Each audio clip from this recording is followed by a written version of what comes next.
A service of KIBMradio.com, the Internet's home for an all old-time radio.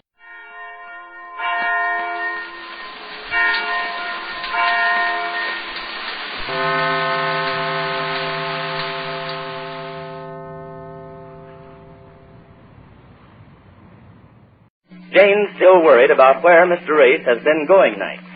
He can't tell her because he's having a portrait painted as a surprise for Jane. Marge shares Mr. Race's secret, and they both had a private laugh last night when Jane tried to make Mr. Race jealous by having her brother Johnny telephone her and sound like she was talking to some old flame. This episode takes place the next night. We find Mr. Race alone in the living room. Here comes Marge. Listen. What's the joke now? I'm sent out here on a mission for your wife. I'm supposed to keep you here for at least another half hour. Oh, but I won't be here. I have to get going. Your portrait can wait. Oh, but Napier doesn't like to have me coming in late. Well, wait till I tell you this. What? Do you remember the phone calls last night? Do I? Don't tell me we're going to have some more of those tonight, because if we are, I can't wait around here. here. Wait a minute, and not so loud. There's a new plot afoot. Something new Johnny thought of? Yes, one of those phone calls of last night is coming here in person tonight. One of those What do you mean? Well, Jane ran right to Johnny today and told him she didn't get anywhere last night and that you were still bent on going out tonight. Yes? So he got up this new idea. Supposedly one of those gentlemen who called up last night is coming out to visit Jane. Well, who is he? Well, I haven't the slightest idea, and Jane hasn't either. But she's determined to see this out to the bitter end. Now, you've got to stay here till this gent gets here. But I should be on my way now. Oh, be late a few minutes. You don't want to miss this. I know I don't. She's certainly desperate, isn't she? I'll say she is. I hope you appreciate how hard she's trying to win you back. Win me back? Yes, from some strange vampire she thinks you're being lured by. Oh, yeah. Well, I appreciate it. And really, Marge, I hate to keep this up, but I've been planning this surprise for her for some time now, and I don't want her to be spoiled. Well, I think the surprise will be worth all the agony she's going through now. Isn't it a shame I can't tell her about it? Well, she's determined to bring things to a climax tonight. Either you get thoroughly jealous over this fellow's coming over, or she's coming out point blank and ask you who the woman is. Oh, she is? Yes, she is. I tried to convince her that she shouldn't show that much concern over it, and that she certainly shouldn't let you know that she knows about this other woman, but she's set on it. So she's going to ask me point blank unless I get jealous about this guy that she's bringing out? Oh, she's not bringing him out. It's Johnny's friend. She's never even seen him. Well, I could put on a sort of fake jealousy act. I'd like that. Well, I think it'd be better, though, just to ignore the whole thing. Oh, but you're going to wait till he gets here now. Well, if he's not too late, I have to be on my way. Where is Jane? What is she doing? She's dolling up for the occasion.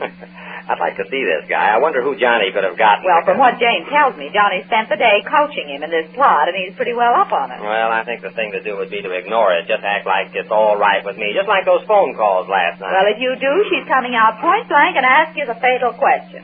What's that? What fatal? Well, she'll demand to know just who this woman is. She says this has gone far enough, and if this plan of Johnny's... Marge, here she is. Well, I hate to get out on a night like this. It's so comfortable around here, but business is business. Oh, going out already? No, Jane, he's not going out this minute. He's a little tired, he said. I'll say I'm tired, but I'll have to get going pretty soon. Business is business. I guess I can leave here in about a half an hour. Oh, can you spare it? What? Oh, nothing. Well, Jane, you certainly look mighty pert. Oh, you like it? Yes, you do look very, what's the idea? What's the idea of what? Well, I mean, you look pretty dressed up. Oh, I don't know. Well, you certainly are. It seems to me you are. Oh, I don't know. Maybe you just haven't noticed me. Oh, well, nobody can help noticing you tonight, Jane. You're not going out, are you? Oh, no. Somebody has to stay home once in a while. Well, I wish that somebody could be me, just going out every night getting me down, but... I know. Business is business. Yeah. Yes, business is business. Yeah. Oh, there's somebody at the door. I wonder who that could be. I don't know, but I'll find out. No, let me go, Ace. I'm up. Sit still. Okay. I wonder who that could be. Probably Robert Taylor. I asked him to come over if he had time. Oh, did you invite somebody over? No, don't get excited. I was just kidding, Jackie. Well, Jane, how are you, Janie? Oh, now, wait a minute. Surprised to see your old sweetheart? Oh, no, but if you just... How about a nice big kiss, just for old time's sake? Oh, shoot, wrong girl. What's the matter with you, Jane? You never treated little Jackie like this before. Will somebody deliver me from this big Hey, caveman? you, what is this? Why, Janie, I never knew you to be so Well, fashionable. if you'll just let me explain. This certainly isn't like old times. Why, you Oh, used to... I'm Jane. What? I'm Jane. You were Jane? Yeah, she's Jane, your old sweetheart, remember? I was never so mauled around in all Oh, my... of course, I didn't know you. How you've changed. Well, and more beautiful than ever. Oh, silly. How about a nice big kiss for old time's sake? I think you read that scene already. What? I'm Mr. H, your old sweetheart's husband. Well, glad to know you. Yeah. Not jealous, are you? Oh, silly. Well, Jane, you haven't changed a bit. You ought to make up your mind on that. What did you say, old man? I say, if she hasn't changed, it's funny you didn't know her when you... Oh, that. Yeah. Oh, I knew it all the time. Just clowning. Oh. Listen, Polyarchie, you can try your clowning someplace else after this. Oh, now you're not mad, are you, beautiful? Well, I'm not very glad. Oh, you'll get over that. Now, don't try to act like you didn't like that kiss. I'm not acting, and I didn't. Oh, now you're clowning. Oh, am I? Well, I don't know whether you are or not, but as far as I'm concerned, it was one I'll remember for a long time. Oh, thank you. Now, that's more like it. They usually do thank me. Well, of all Oh, the... just a minute, Jack. I'm the one you're supposed Yes, to... Jane's the one you came over to see. Yes, you remember. Oh, sure. Well, let me take another look at you, Janie. I never know you. Good thing you're not under oath. Well, I just couldn't wait to see you after calling you last night. Silly. Were you surprised I was in town? Was I? Well, I was so Well, surprised. to tell you the truth, I'm surprised myself. Just happened to be a couple of towns away, and I remembered you were living here. So I just said to myself, guess I'll drop down and give my old girlfriend a treat. And anybody else you might run across as well. Oh, now, beautiful, you're not going to stay mad all evening just because... Say, why doesn't somebody introduce me to this haughty but gorgeous creature? Jack, I'm the Just one you're... call me Miss America. And why not? Yeah, and you can all call me later when this is over. Now, wait a minute, Ace. Where are you going? Well, I've got to be on my way. Business. You know I'm going out. Well, how about us going out? What do you say, J.D.? Just like old times. Boy, did we paint the old town red. Remember? Oh, silly. Come back here, dear. Jane, I've got work to do. Will you come back here? Oh, all Let him right. go. You won't be lonesome while I'm in town. And from the looks of things, I'm going to be in town a long time. Really? You mean you want to take me out? Do I? No, I asked you that. Well, they all ask me that. But you're one girl I'd ask any time. That is, if there's no objection on the part of the old breadwinner. How about it, partner? How about what? Well, I mean, it looks like I've got a case of neglected wife on my hands here. And little Jackie never lets them stay neglected. No, sir, not if he can help it. Little Jackie who? Oh, don't tell me you don't know me. Janie, you don't mean to say you never told the old man about us? Well, I can't blame you. Remember? remember what? Yes, remember what? She knows. She doesn't seem to. Suppose you give us a rough idea. Rough idea is right. How about it, Janie? Oh, yes. Yes, what? What he said. Where was all this, Jackie? Where was it? Yes, where did you two know each other so well? Oh, that was back home, Des Moines. Oh, you're up in that. Those were the days. Yes, we were playthings together. Some fun, I'll bet, huh? Oh, boy. Oh, boy. What? I said, oh, boy. Remember Joe? Jack. What? His name's Jack. Oh, just a slip of the tongue. Yes, well, I still don't get all this. I'd like a few more details. Jack who? What's his last name, Jane? Walter. Jack Walter. Oh, thanks, Jane. Why?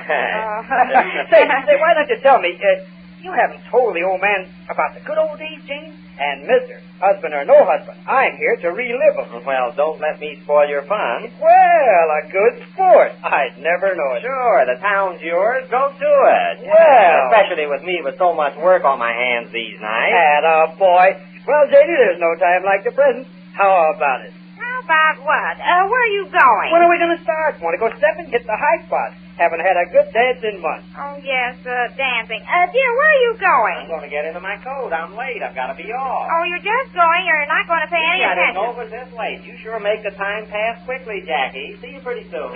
Atta boy. That's the kind of a husband I like. Oh, keep quiet. What? Where Johnny ever dug you up, I don't know. Coming in here and grabbing me instead of Jane. Well, I never saw her before.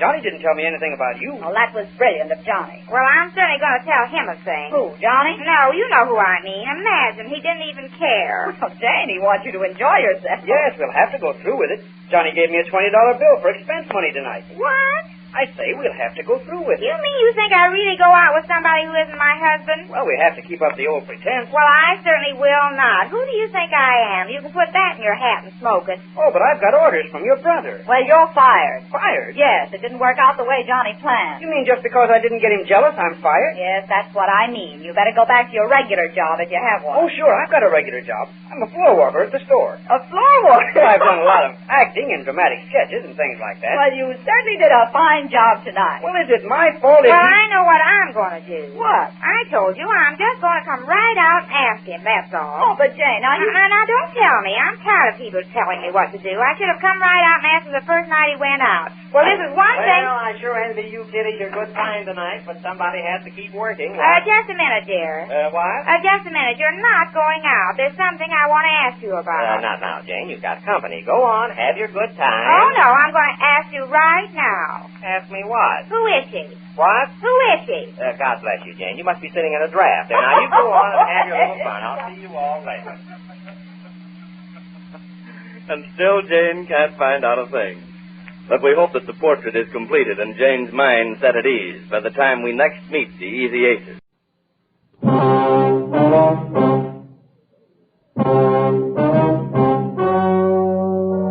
The story you are about to hear is true. The names have been changed to protect the innocent. Fatima Cigarettes, king size, extra mild and soothing, brings you Dragnet on both radio and television.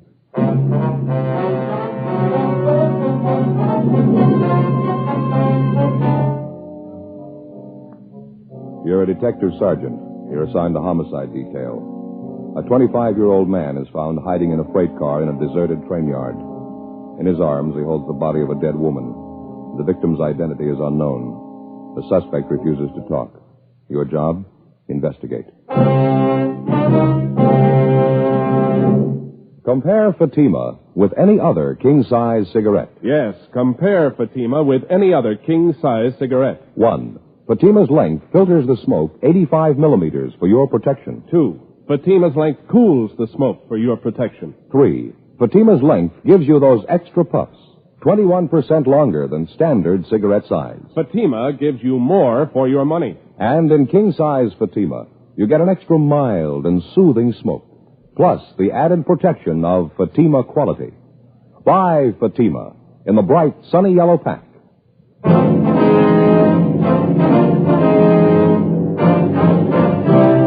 Dragnet, the documented drama of an actual crime. For the next 30 minutes, in cooperation with the Los Angeles Police Department, you will travel step by step on the side of the law through an actual case transcribed from official police files. From beginning to end, from crime to punishment, Dragnet is the story of your police force in action. It was Tuesday, January 18th. It was cold in Los Angeles. We were working the night watch out of homicide detail. My partner's Frank Smith. The boss is Captain Warman. My name's Friday. I was on the way back from the record bureau, and it was 10:38 p.m. when I got to room 42. Homicide detail. Joe? Hi. Did he cop out to anything yet? Nothing. I keep asking him questions. Might as well be talking to myself. He might be in a state of shock. No, I don't think so. You got anything on him from R&I? No, he's clean. You and Stahl want to get over to the morgue, roll the dead woman's prints? Yeah, sure. Maybe you'll have better luck with him. See you later. Yeah, sure.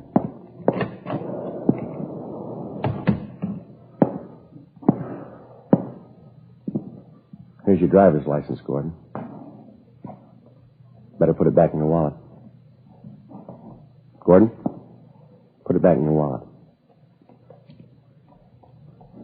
Now, look, son, I don't think you're helping yourself much by keeping quiet. There's a lot of explaining to be done here, and I'm afraid you're the only one who can do it. Gordon? All right, son, it's just a matter of time. You're going to have to tell somebody sooner or later. Why won't you tell us now? Come on, what do you say? Well, look, son, I'll tell you the truth. I don't get the reasoning behind all this. We know there's nothing wrong with you. We know you can talk all right. You talked to the officers in the radio car who brought you in. You know as well as I do, you're going to have to explain what's happened here. You're going to have to explain that dead body. You want to get it over with now? Look, Gordon, if you didn't kill the woman, you haven't anything to worry about. And if you did, we're going to find out anyway.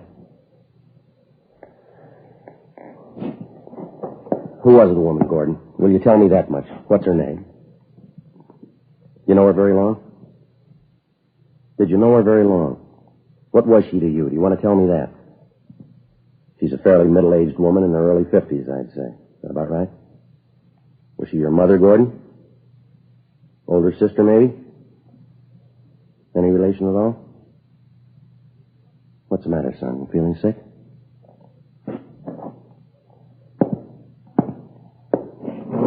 How about a cigarette? All right. Bother you if I smoke?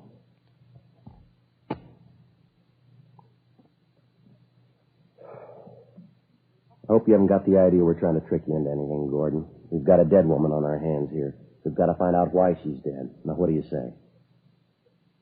No use looking up at the clock, son. We're stuck here till we find out about that woman. And that goes for both of us. Homicide, Friday. Oh, yeah, Jack. No, not right now. Ought to be back about half hour. Yeah, half hour. Right, I'll tell him to call. That's about it. I got an idea, Gordon. Might want to set your mind at ease. Now, number one, if you think we're out to build a frame against you on this thing, let me tell you that you're wrong, and I'll prove it to you, son. I'm going to tell you exactly what we know about this case, everything. And when I'm finished, maybe you can fill in the blank spots for us, huh? What's the matter, your headache? Some aspirin in my locker there if you want some. No? All right. Here's all we know about it. Now, one of our radio cars, 1A4, answered a call from the night watchman down in the freight yards. He told the officers that he'd spotted a man wandering around down at the far end of the train yards near the west gate. Watchman only saw him at a distance, but he said he could make out the man and that he saw that he had a woman with him. She must have either been sick or she had too much to drink because the man appeared to be dragging her along with him. The two of them disappeared behind a line of boxcars on the siding. When the watchman went out to look for the two people, he couldn't find them. Called the radio car, and when the officers got there, they started searching. I finally found you hiding back in the corner of an empty boxcar there. You were holding that dead woman in your arms. There wasn't anything the officers could see that might have caused the woman's death. There were no marks on the body, nothing visible anyway. When they tried to question you, all that you'd tell them was your name and that you didn't want to live, that you didn't care what happened to you. Now, that's about the size of it, Gordon. Did I leave anything out? Gordon? Oh, yeah. There was something else. From what we could gather, the dead woman had been doing some drinking before she died. Matter of fact, looks like she was a pretty heavy drinker. And another thing, we know you and the woman got into the train yard down by the west gate. We know that you dragged her body across the freight yards to that empty boxcar that they found you hiding in. The heel marks from her shoes lead from the sidewalk through the dirt directly to the door of that boxcar. We could see where you dragged her body from the door back to the corner of the car. Now, that's the whole story so far, Gordon. You want to fill in the rest? Son, how about it? Who is the woman?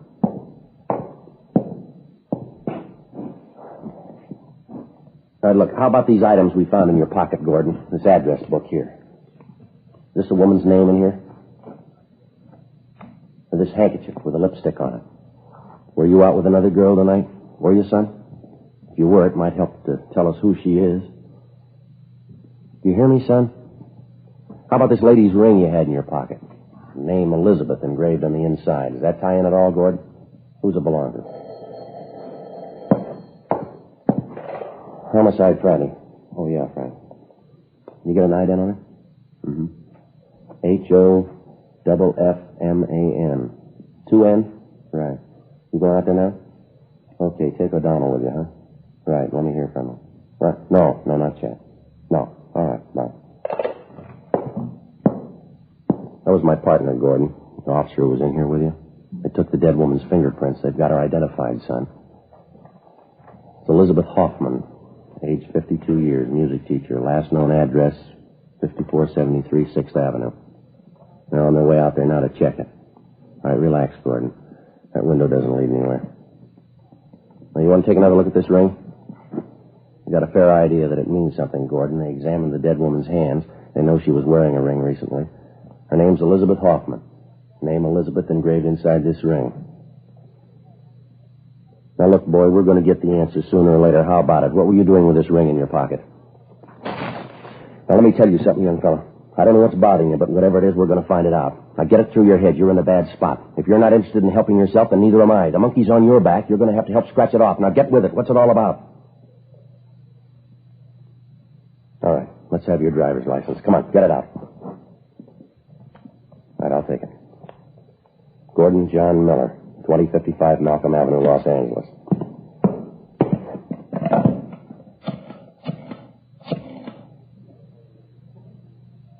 Hello, information?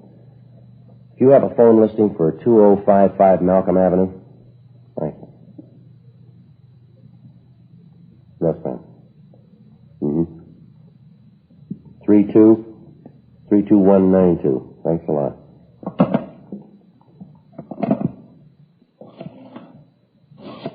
Put the phone down. You ready to tell us? No, I won't tell you. All right, any way you want it, Gordon.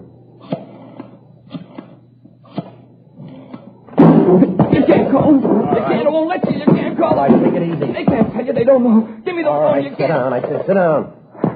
If you won't answer the questions, we'll find somebody who will. Give me your wrist. Now sit still. Now, the sooner you get it through your head you're not here on a traffic ticket, the better.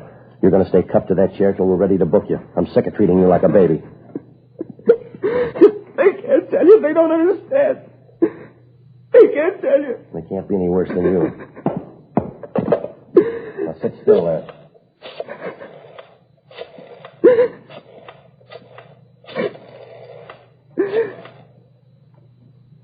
Hello, is this the Miller residence? 2055 Malcolm Avenue? My name's Friday, ma'am. Police Department, Central Homicide. Who's you speaking, please? I see. Miss Miller, are you related to a Gordon Miller? Your brother? Uh-huh. No, he's not hurt. There's nothing wrong with him. Ma'am? Yes, he's here. We're holding him. Wonder if you'd be kind enough to come down here to the City Hall. It's the City Hall, yes, ma'am. It's important. We'd like to talk to you. No, as soon as possible. Yeah. You can get in through the Main Street entrance. Main Street, M-A-I-N. It's room 42 on the main floor. Just ask for Friday. That's my name. All right, thank you. Goodbye. It's your sister, Lillian. She's on her way down, Gordon. It's not going to help. She doesn't know. None of them know. Who's them? You mean your family? You shouldn't have called. They don't know about it. They can't tell you. Why did you have to call? You know why, Gordon. We gave you plenty of chance to tell us yourself. The answers have to come from somewhere. What answers? What do you want me to say? Homicide, Friday. What? How's that again? No, I'm afraid you have the wrong extension. You want vice detail. Just a minute, I'll have your call transferred. Yeah, would you give this call to 2607? Yeah, thank you. I ask you. What do you want me to say? What do you want? It's pretty simple, Gordon. Just tell us what happened tonight, will you? She's dead, isn't she? Elizabeth? Yes, that's right. There's nothing else to say. I killed her. Why did you kill her, son? I'm not sure, really. I'm not. I think I felt sorry for her. I killed her, though. I know that much. You murdered the woman, but you don't know why? Yeah. I keep trying to remember. I can't. Doesn't seem real. You've been drinking, Gordon? Yeah. 2 or 3 days. We were going to have dinner tonight. We started drinking cocktails before. Quite a few. We never had dinner.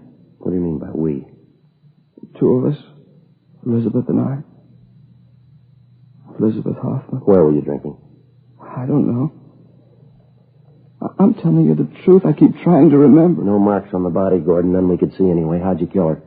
I killed her. That's enough, isn't it? I murdered her. Please don't talk anymore. I'm sorry, son. That's not even half the story. You admit you killed a woman. You won't tell us why. You won't tell us how. They wouldn't let her alone. They kept hounding her. They drove her out of her mind. Come on, son. Snap out of it. That's not going to help any. All right, come on. Yeah. Now, what's it all about? What'd you have to do with it? I've known her for 10 years. She was my music teacher. Piano. Brilliant woman. Elizabeth was a real artist. You've been taking piano lessons from her for 10 years, is that right? Yes, sir. Elizabeth was arranging a concert tour for me. South America this fall. She said she was sure I'd be a success. I couldn't fail. Concerts in 8 cities, all over South America. We were going this fall. We were going to leave in August. Mm-hmm. That have anything to do with her death? I guess so, in a way. She did everything for me, and I had to kill her. Only one who believed in me. I can't tell you. Last 2 years, I didn't have any money to pay for my lessons. She didn't care. She even fed me, took care of me when I was sick once. She did everything for me. You know, this is pretty hard to understand, son. She did everything for you, then why did you kill her? What makes you think that's important? She's dead and I killed her. You always ask why. It's not important how she died. It is to us. Now, how'd you kill her, Gordon? Why'd you take her body down to the freight yards? Should have known Elizabeth when she was alive. You never met a woman like her. Just wonderful. Talent, she was brilliant, understanding. Great woman, warm. No one like her, Sergeant. Great human being. She drank quite a bit, didn't she, Gordon? Yes. She drank. Reason for it, though. Reason that way with a lot of brilliant people. They drink once in a while. She drank more than that, didn't she? She had a reason for it. Who are you to sit in judgment on her? Elizabeth was a brilliant artist, great woman. Great. One of the finest musicians in the country, a great woman. She was a drunk and a bad drunk. Now, let's face it, son. You know that as well as I do. You're a liar. She wasn't. You're a rotten liar. 6 drunk arrests in 14 months. That's what her card reads in the record bureau. Those are the only times we know of. Now, how many can you add to it? She drank. She thought it was the only way out for her. Wasn't any other way. Yeah, well, you're talking in circles here, Gordon. Get it straightened out, will you? You want to know why Elizabeth drank? Go ask my family. They'll tell you. They'll tell you a lot of things if you want to believe it. What can they tell me that you can't? Nothing. But they'll try and pretend they know. Liars. I don't want any part of them. And they don't want any part of me. Don't you live with your family now, Gordon? I haven't seen them for a year. I don't want to see them. Why not? Don't you get along with them? Your father and your mother? My mother's dead. Died when I was 12. Just my father and my sister. What's the matter? Don't you get along with them? I just want them to let me alone, that's all. Just let me alone. How about Elizabeth Hoffman? Your family know her pretty well? Yeah, they know her. They didn't understand her, though. I really loved her. She loved me. I don't think I follow you, son. I knew you wouldn't understand. I was in love with Elizabeth. She was in love with me. We were going to get married. You're 25 years old, Gordon. Is that right? Yes. Elizabeth Hoffman was 52. That's what our records show here. What about it? Well, 27 years difference. That's a little unusual, wouldn't you say? What of it? Everything that's great is unusual. That's what makes it great. I loved her. Time didn't make any difference. A few years, what's that? I loved her more than any woman in the world. She meant everything. I didn't care if she drank. I didn't care if she was old. You don't stop being beautiful just because you grow old. Elizabeth was beautiful. Well, the drinking didn't help her much. I don't care about that. I'll still say it. She loved me and I loved her. Believe me, please, I loved her. All right, I believe you, son. Let me ask you this. Yes? You say you respected her. She was talented. You were grateful to her. She was generous. She made sacrifices for you, did everything for you that she could. Is that right? She loved you and you loved her. You were going to marry her. Yeah. This fall on the way to South America. Going to be married. What we always wanted. Elizabeth would have been so happy. So happy. Yeah, well, then why did you kill her? Joe? Yeah, Frank. See you a minute? Yeah. Sorry to interrupt you. Something I think you ought to know. Yeah. John and I checked the boarding house the Hoffman woman was staying at. Checked her room. It's clean. Everything in order. Mm-hmm. Miss Miller had the room next to hers. Shook his place down, too. Anything? His bags were all packed. Looked like he was ready to go. Something else. Yeah. On the kitchen sink, bottle of poison.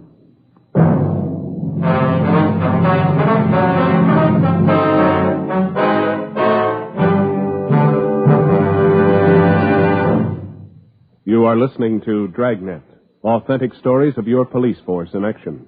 Friends, more and more smokers coast to coast are switching to Fatimas every day.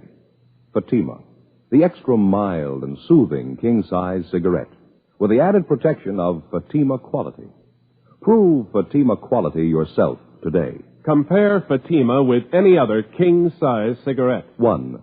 Fatima's length filters the smoke 85 millimeters for your protection. 2. Fatima's length cools the smoke for your protection. 3. Fatima's length gives you those extra puffs, 21% longer than standard cigarette size. Fatima gives you more for your money. And in king-size Fatima, you get an extra mild and soothing smoke, plus the added protection of Fatima quality. Because of its quality, its extra mildness, its better flavor and aroma, more smokers now insist on king-size Fatima than ever before. Remember, in Fatima, The difference is quality.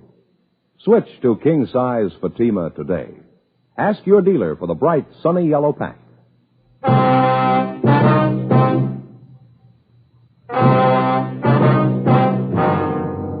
Tuesday, January 18th, 11:55 p.m. My partner Frank Smith and I continued questioning the murder suspect, 25-year-old Gordon Miller. While he freely admitted to the murder of his music teacher and fiancée, 52-year-old Elizabeth Hoffman, we still were unable to get him to give us a good reason for the murder. Whenever we put the question to him, he either refused to answer or he was evasive. We got the same results when we questioned him about how he killed the Hoffman woman, where he killed her. 12:20 a.m. The interrogation went on. But you ought to remember where you killed her, Gordon. You say the two of you left the rooming house, you stopped for some drinks, then you went for a walk. Where'd you walk? Down Arlington Avenue. We kept walking, then we turned off. We walked for a long time. Were you anywhere near the freight yards when you killed her? Can you remember that? No, I don't know. Like a nightmare. There's so much of it, I guess I don't want to remember. And what's the last location you can recall, Gordon? I mean, before you found yourself in the freight yard. Olympic Boulevard, I think. Someplace on Olympic. Kept walking and walking. I don't remember why. You remember packing your suitcases before you left the boarding house? Packing? Yeah, I think I do. Elizabeth and I talked about going away for a few days, someplace out of town. I think we're going to go tomorrow. They checked both your rooms, Gordon, yours and Elizabeth Hoffman's. They found your bags packed, but there was nothing about her room that indicated she was going away. Everything was in order. Can you explain that?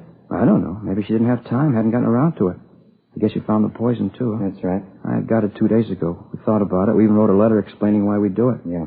We didn't have the courage, though. Neither one of us. We talked about it and decided to forget it. I've told you everything. There isn't anything else to say. Friday? Yeah. Oh, all right, Jeff. Send her in, please. You're Lillian Miller, is that right? Yes, that's right. I don't want to see her. I don't want to see her. She's your sister, Gordon. She wants to see you. Please, keep her out. I'll keep her away. Gordon? My name's Friday, Miss Miller. Come on in, please. Have a chair, won't you? Thank you. How are you, Gordon? Been such a long time. How have you been? Chair, Miss Miller? Thanks. Poor kid, what is it, Gordon? What's the trouble about? Honey, what is it? Won't you even look at me? Get out of here. Let me alone. Get out. Please, Gordon, don't. I'm here to help you, honey. They called me tonight. They said you're in trouble. What is it? Let me help you, please. You can't help. She's dead. Now, will you go home? Elizabeth's dead. I killed her. Merciful God, no. Will you take her out of here, Sergeant? Tell her to go. You don't know what you're saying, honey. He's not in his right mind, Sergeant. I know he isn't. Please, Gordon, you have to let us help you. I called Dad before I left. He's on his way here now. We'll get you a lawyer. Don't worry, honey. It'll be all right. Everything will be all right. She's dead. Can you bring her back? You couldn't have killed her, couldn't you? Pounding her, torturing her. Why couldn't you let her alone? Why couldn't you let us alone? We only did it for you, Gordon, and we thought it was best for you. You fool, you fool. Say anything you want, Gordon. I don't care, but let me help you, please. It doesn't count what I am. Just let me help you. I'll get it. Okay, Jess, thanks. Henry Miller, the boy's father. I don't want to see him in here. I don't know him. He's not my father. All right, take it easy, Gordon. Please, honey, try to understand. We only want to help. Who's in charge here? My name's Friday, Mr. Miller. This is my partner, Sergeant Smith. The handcuffs on my son. Gordon, who did it? Who put them on you? I did, Mr. Miller. The only way we could settle him down. Taking quite a bit of authority in your hands, aren't you? Get them off of him right now. No reason to handcuff him. Sorry, can't be done. I said take them off. I have a little influence in this town. I'll see to it that the police commission hears about this. Now, what's my son doing here anyway? It's the Hoffman woman, Dad, Elizabeth Hoffman. What about her? She's dead. Gordon says he killed her. Dad, we've got to do something. Don't tell him anything, Gordon. Don't say a thing. I'll get a lawyer for you right away. I know what your rights are. Don't tell him anything. Did you know Elizabeth Hoffman, Mr. Miller? I knew her slightly. Can't see what this fuss is all about anyway. Woman wasn't any good to begin with. No good at all. You ought to be glad I'm handcuffed to this chair. I never thought of hitting you before. I'd like to do it now. Please, Gordon, don't say those things. As far as I can remember, you've been nothing but trouble. Now, either you snap out of it this time or you're on your own. I'm sick of this. Police stations, trampy women keeping you out of jail. Either you start to realize who's boss in this family or there's going to be real trouble. You'll find yourself out in the cold, you'll stay there. Get him out of here. Get him out of my sight. Please, Dad, he's not well. Try and understand. I've had enough, Gordon. I'll send a lawyer for you. That's all I'll do. If you make up your mind I'm boss, you can come home. If not, you can stay away. Now, figure it out for yourself. I don't care. I hate you. I hope you never forget it. I hate you. Dad. I'll see you at home, Lillian. It's the maid's night out. Lock the door before you go to bed. Please, Dad, we've got to help. Don't leave, Dad.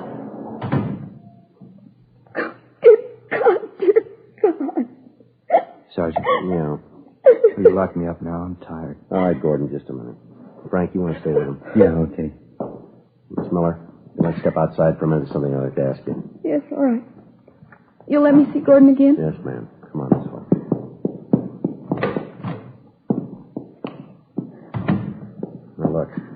About this Elizabeth Hoffman, Miss Miller. Did you know her at all? I tried to talk to her. I even offered her money if she'd let Gordon alone. It wasn't any use. She'd been drinking. She wouldn't even listen. Kept saying she was going to marry Gordon. Well, what's the big attraction, do you know? I mean, between your brother and that woman. There's only one thing Gordon ever really wanted. He wasn't too interested in women, things like that. All he wanted was to be a musician, a great pianist. That's all he ever wanted. The sad part about it is he'll never make it. I think down deep he knows that. When he was a kid, Dad sent him to the finest teachers. After 6 months, they all said the same thing. Yes, ma'am. He'd never make it. Oh, he could play well enough, but he certainly wasn't exceptional. He never improved. He just stayed the same. And he started taking lessons from Elizabeth. She convinced him he had a great talent, kept telling him she'd make a great pianist out of him. The last 3 years, she kept promising to take him on a tour, Europe, South America. It never happened. I think Gordon knew it never could happen. I see.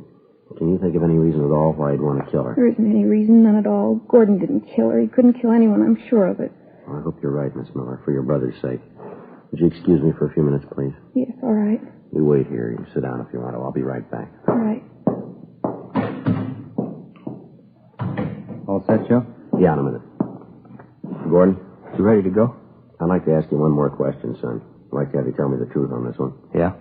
What did you have in common with Elizabeth Hoffman? She was twice as old as you are. You gave up a lot for her. She didn't have any money. She was an alcoholic. What was the big attraction? Why did I love Elizabeth? Is that what you mean? Yeah, that's right. You tell me, Sergeant. Why do you love any woman? Why? Because you need him. You need him. You can't be alone. Nobody can be alone. I needed Elizabeth. That's why I loved her. There's only been 2 women in the world who understood me. One of them was Elizabeth. The other one was my mother. She died when I was 12. Now they're both dead. Both of them. Only ones who understood. Yeah. My father didn't understand. He never did. All he knows is business, making money, more money. That's why he hated Elizabeth. He was jealous. She understood me. She knew what I was like, knew all about me. When I was with Elizabeth, I was safe. I was happy close to her. There wasn't anything to be afraid of. I'd go to her just like my mother. I'd put my head on her shoulder and she'd put her arms around me. I wasn't frightened anymore. I was safe.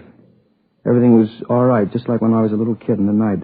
I'd call out for my mother. She was always there. She'd put her arms around me and everything was safe. I wasn't afraid. I needed her. It was the same way I needed Elizabeth. Do you understand now? Now do you know why I loved her? Yeah, I think I do. Only one question left. Why did you kill her? I don't know. I really don't. Maybe I'll remember. Look, Gordon, are you sure you killed her? She died in my arms. I must have killed her. Tomorrow, maybe. Maybe I'll remember tomorrow. Is Lillian still here, my sister? She's waiting outside. Did you hear my father, what he said? Told her to be sure and lock the door? Mm-hmm. Just like my father. You don't have to lock that door. It's locked 13 years ago. How do you mean? It's locked the day my mother died.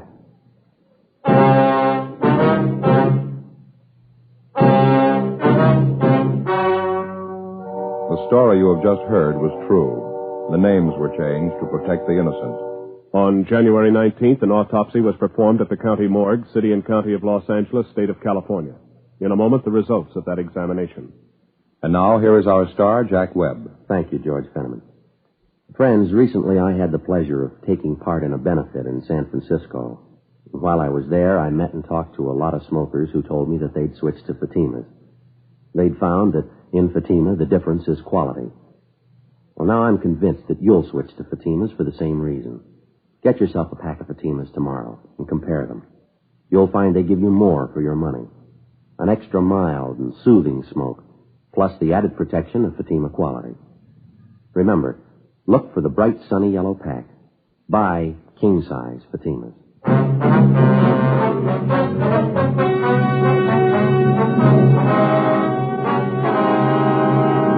The results of the autopsy performed on the body of Elizabeth Hoffman showed definitely that she had suffered from a chronic heart condition aggravated by excessive drinking.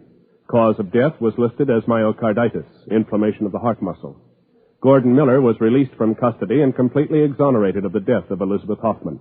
18 months later, he took his own life.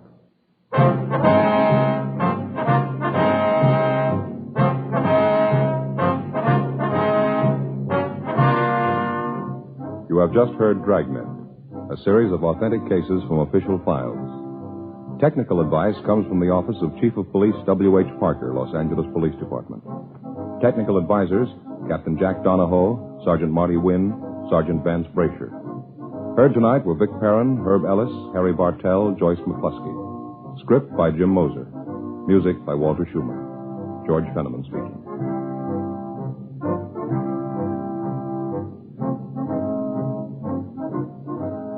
King Size Fatima has brought you Dragnet, transcribed from Los Angeles. Attend the Republican Convention on NBC.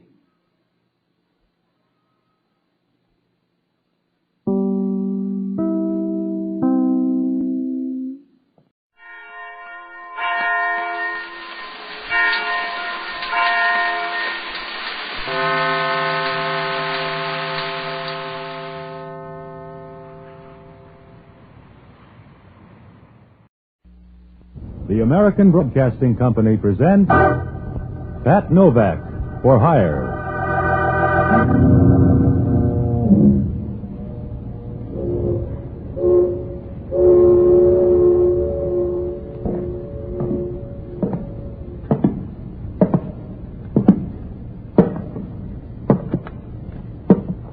Sure, I'm Pat Novak for Hire.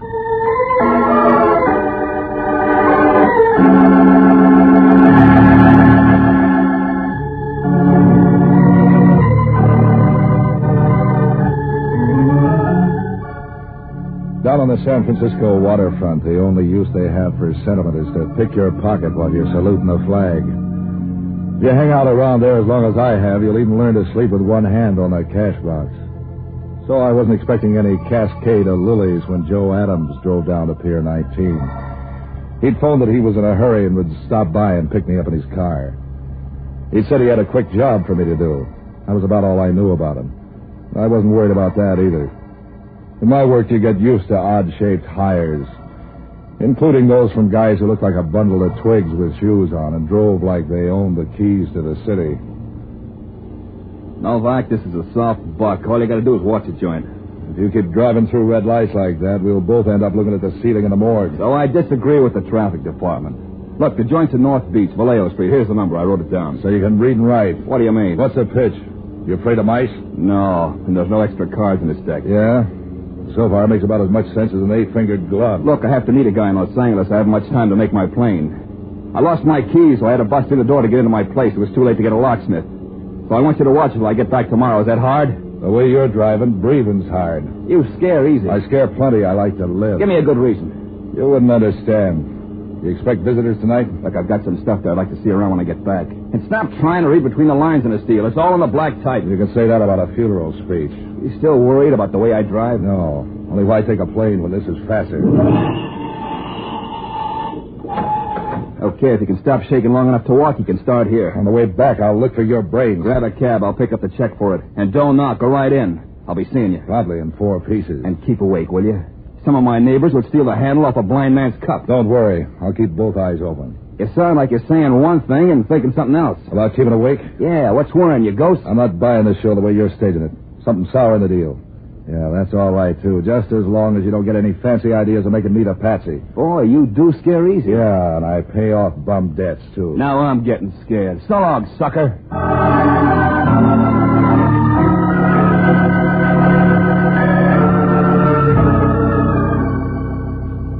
Adams' joint turns out to be one of those walk-up flats.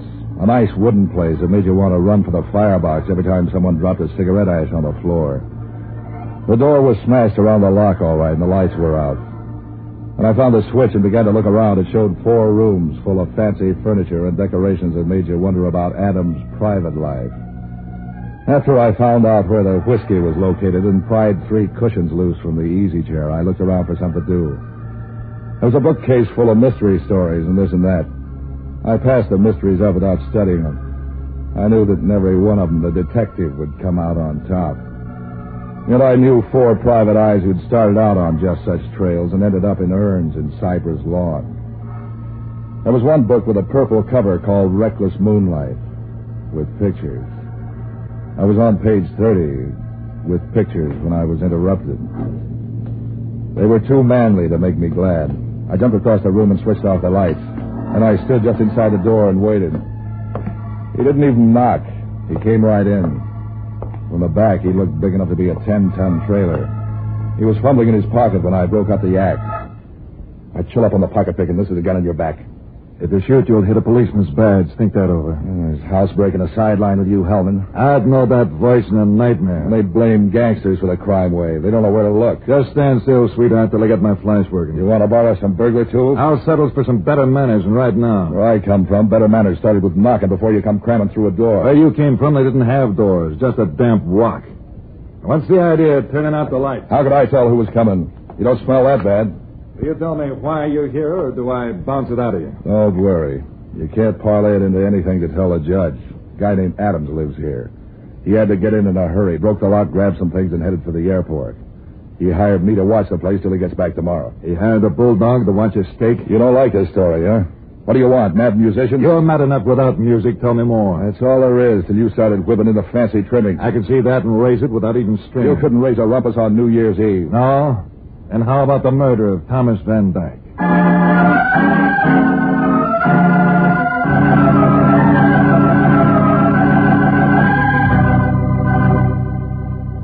I must have looked surprised. Hellman was pleased and mysterious. He kept prowling around the house, looking at books, up on shelves and behind the furniture like he expected to find Van Dyke's body there. In the meantime, he filled me in on the case. Van Dyke had been a heavy money operator in show business, sports promotions and such. He ran around with a mink and diamond crowd and did enough charity work on the side to build up a reputation for being a pillar of the community. Everyone was surprised when he turned up dead, including the police. Someone had shot him without leaving any signature on the job. The case had remained unsolved for almost a year. Of course, at the speed Hellman thought, he might have just found out about it. Now he was passing out hints the thing had grown hot again. I was checking through the evidence and file, and I ran across something with Miss. Yeah, grand piano? Some stuff in a diary. Have you been messing around in these books? Is that why you're here? To borrow a book? The diary didn't make any sense at the time of the death, but we turned up a vag the other day who worked with Van Dyke and some of his underground connections. And now Van Dyke's the king of the thieves. Something like that. I put together the stuff this vag told us with some of the things in the diary, and it began to look like pay dirt. There's a book missing. Yeah, the Rover Boys, it's over your head, Hellman. Death in Herald Square, it's called. And don't play that innocent routine too hard or you'll tire it out. You're making about as much sense as a pig in a candy store. The vag tied this address into one of the clues. How do you like them apples? I wouldn't buy them at 10 cents a crate. Look, Bright Eyes, I don't like waterfront punks sticking their guns in my back in the dark. I don't like you messing in this racket. Are you unhappy, nervous, run down? I want you to keep your nose out of this scamper, Novak. And if you think that's just a lot of breath, try me. Why should I leave this house just because you're having a nervous decline? Don't think I'm buying that routine about some guy hiring you to watch his clothes while they went flying. You got a lead in this murder, and you're trying to track it down. How much is the reward again? $10,000. Who said anything about a reward? Yeah, so that's why you're nervous. Keep out of this, Novak. I'm warning you. You're hot for the payoff. I should have known you wouldn't get up off your fat... I'm giving you one more chance to get out, Novak. I was hired to do a job, Hellman, remember? All right, wise guy. Come on. Open the closet. Your nose is itching. Open it yourself. Okay, Novak. See any men's clothes in there? Not in this year's style. Snap it up, Novak. Haven't you remembered by now that Joe Adams was the girl? All right, so the guy dealt me a joker. I don't mean I'm trying to crash your party. The dame Liz here is named Dodo Sandberg, and she ain't lonely. But you're going to be Novak, and soon. Dodo Sandberg. Maybe she'll come to see you in jail. You're not booking me, Hellman. I told you to stay out of this, Novak. You got nothing on me but a nervous twitch because you think I might beat you to that reward. I got nothing on you, except housebreaking. Come on down to the station. Deal me out. You want to argue? Hey, who turned out the lights? I'm getting to like that Adams or somebody. Stand where you are, Novak. Sorry, Hellman, I just remembered the date. With $10,000.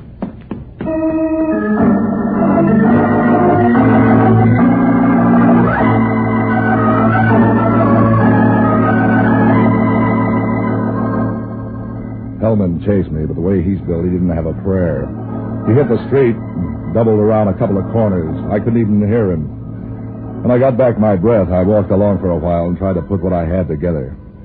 Any way I looked at it, one thing was clear. Joe Adams had played me for a country boy in some setup that had a whole lot more in it than showed on the table. I needed to see Adams to square that deal, but something Hellman told me seemed even more important. I liked the idea of trying my chances of cutting into that $10,000 reward for Van Dyke's death. All I had to work on was a dame called Dodo Sandberg and a book called Death in Herald Square. I looked at the clock and found I still had time to make it to the main library before it closed for the night, so I headed that way. When I got in the place at the Civic Center, it took the librarians quite a bit of scrambling around to get the book, but they finally turned it up just before closing time. I tucked it under my arm and started out of the place when the dame fell in step beside me. A nice set of curves tucked away in one of those new-style dresses with so many extra built-in bumps it looked like a sack of potatoes. Didn't I meet you in Scarsdale? The shy type. I used to be. I outgrew it. Keep right on growing somewhere else. Do you have to be that way? My hobby's books. I noticed. That's why I wanted to meet you. I like the books you choose. Before I pick that up, what's your name? Dodo Sandberg. Watch out for the stairs. So you're after the book, too? I didn't say that. I know. It's my fascinating personality. A very good friend of mine wrote that book. Does my reading it strain your eyes or something? It's very interesting. Now let's talk about you. You get around, don't you? What do you mean by that? What became of Joe Adams? That's a question for his mother to worry about, Patsy. I don't mind helping her. Do they have to be mothers? You need help like Midas needs dough. There's help and help. What if a girl's lonely? You aren't built for the job. Let's get back to Adams and the book. Adams is no problem. He lives at the Standard Hotel on Polk Street. Careless, isn't he, to forget that? And how did you suddenly get a yen to read Death in Herald Square? A cop told me about it. Why? Because there's a better book on the same subject. It's called Death Waits Ahead. Am I supposed to turn that into some kind of warning? It could be. And here's a sample of what I mean.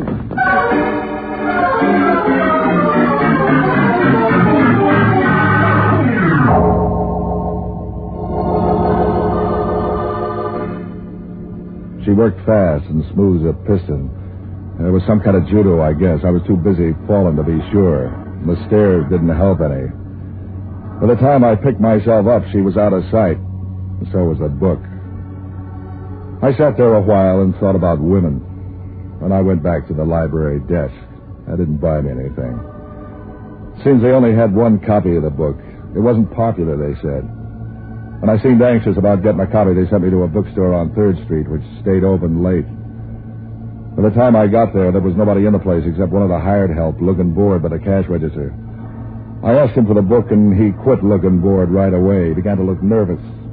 He said he didn't have the book. He'd never heard of it, and they were closing anyway. Whatever the guy was, he didn't have a card in the Actors Union. I guess Crowley realized that as soon as I did. When I said I'd look around anyway, a curtain twitched in the back of the place, and he came out. A big guy with a nasty disposition. You could do better than that. Did someone send you to tell me how to live? You're looking for death in Herald Square? The word's all over town. You ought to be out eating something instead of nosing around where you're not wanted. You ever heard of the prisoner eating a hearty breakfast? That's a warning. You're third in line. Yeah? Who else is interested? A cop and a dame. You ought to team up and work it into 3-part harmony. When they warned you, they were just trying to act like bad news. When I warn you, it's certified. You don't look 8 feet tall. Put some meat on your skeleton. My name's Pete Crowley. Did you ever hear of me? I must read the wrong funny papers. You got connections around the city. You can say that about a sewer pipe. Something's making you twitch. Trot it out where I can see it. Dodo Sandberg tells me you got your nose up in the air over the Van Dyke killing. Does that worry you? I'm hiding right now in Mexico. What's the death's head routine for? Before you run to the cops with a finger, listen carefully. I picked up Van Dyke's rackets when he dropped them. They pay off very nicely. I like the way they're moving along. I don't want you or any of the eager beavers from the Kearney Street station to nose over the apple cart. I came here for a book. You don't look like it. Also, I don't like anybody bothering Dodo. And that includes sailor salesmen and smart guys looking for a new home. If she doesn't want anybody ringing her bell, tell her to take the signs out of her windows. You look like a fairly bright boy. Take a tip. Fade out of this scramble while you're still mobile. And if I don't? Stick around and I'll show you my muscles. I'd rather look at Dodo's. 2 of my muscles used to be rustlers. Think it over.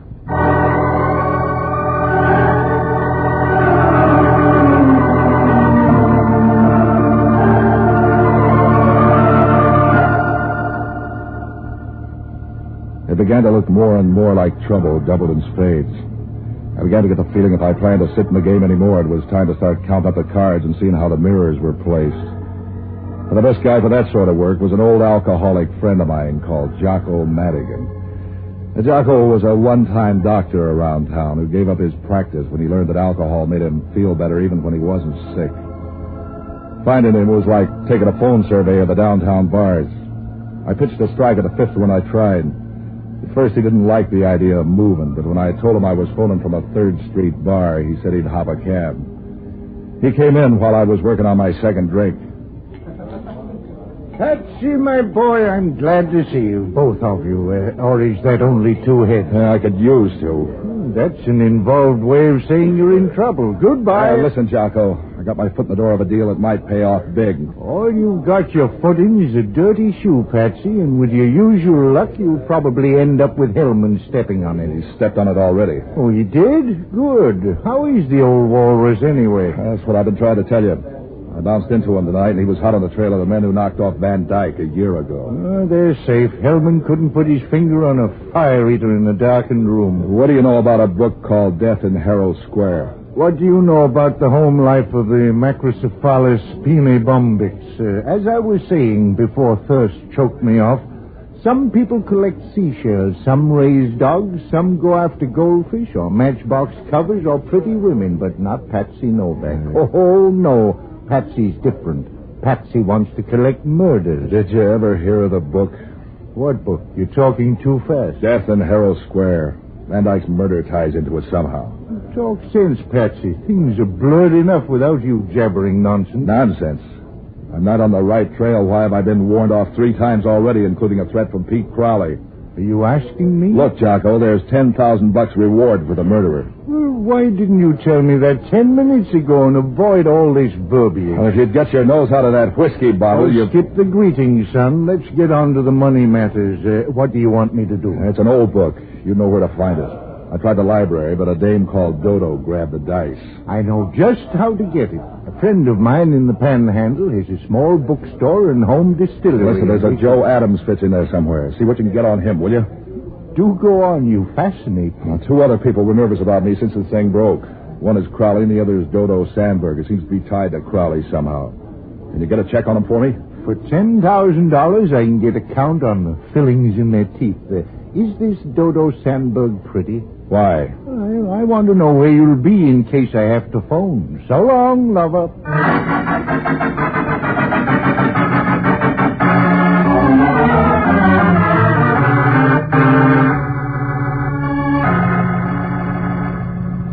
I paid for Jocko's drinks and went out to the Standard Hotel. The room clerk gave me Joe Adams' number. He looked a little worried when he told me that could have been about a new boss or an old girlfriend. It could have, but it wasn't.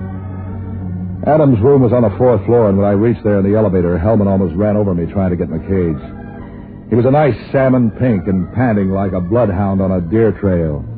He had a gun in one fat hand, a mouthful of verbs and adjectives. Every time I turn a corner... Who are you expecting, Princess Elizabeth? Where did he go? You better shift to the overdrive. You're racing your motor. Where's Adams, Novak? Don't start testing your muscles on me, Hellman. You must think I'm your wife. This ain't playland, Novak. Adams just left his room. Where is he? I'm not in the mood for company, Hellman. You're going to talk. You're going to talk plenty. What's all the pushing around about? Don't pretend you're the country boy. You don't know what's going on. Back up a bit and fill me in. Adams told me he hired you to knock me off. Yeah, and you believed it, I know you don't work that way. But I wouldn't put it beyond you to pretend to go along with the proposition as long as you could milk a few dollars out of Adams. Well, with your head, it's a wonder you don't believe it that I did it. With my head, I remember that you were waiting in a darkened apartment with a gun when I came in. That you ran out on me, and that you show up now just when Joe Adams is escaping. You put 2 and 2 together and get 22. You're just a sort of a lousy conniving... What about Adams? Is he the turkey that knocked off Van Dyke? He got away when I started to dial the phone to call the wagon and... I thought I told you to forget the Van Dyke murder. You're full of tell, Hellman. Is Adams the one? Pin this into your hat, Novak. I'm closing in on the one who did it, and I don't need you to help with the net. Like you closed in on Adams? Just let me stumble over you once more before I close this up, and I'll bet my badge I'll put you where you'll stand still. And it could be Adams. You hear what I said? Yeah. I heard prices are going down, too, but I haven't noticed it. I can fix that. You're going to a place where the feed is on the house. Don't give me any more of that jail talk, Hellman, till you're ready to come in with some papers. All I need to put you in a cage is a key. Let's go. I'll get him. You stay where you are, Novak. He must think I'm a Boy Scout.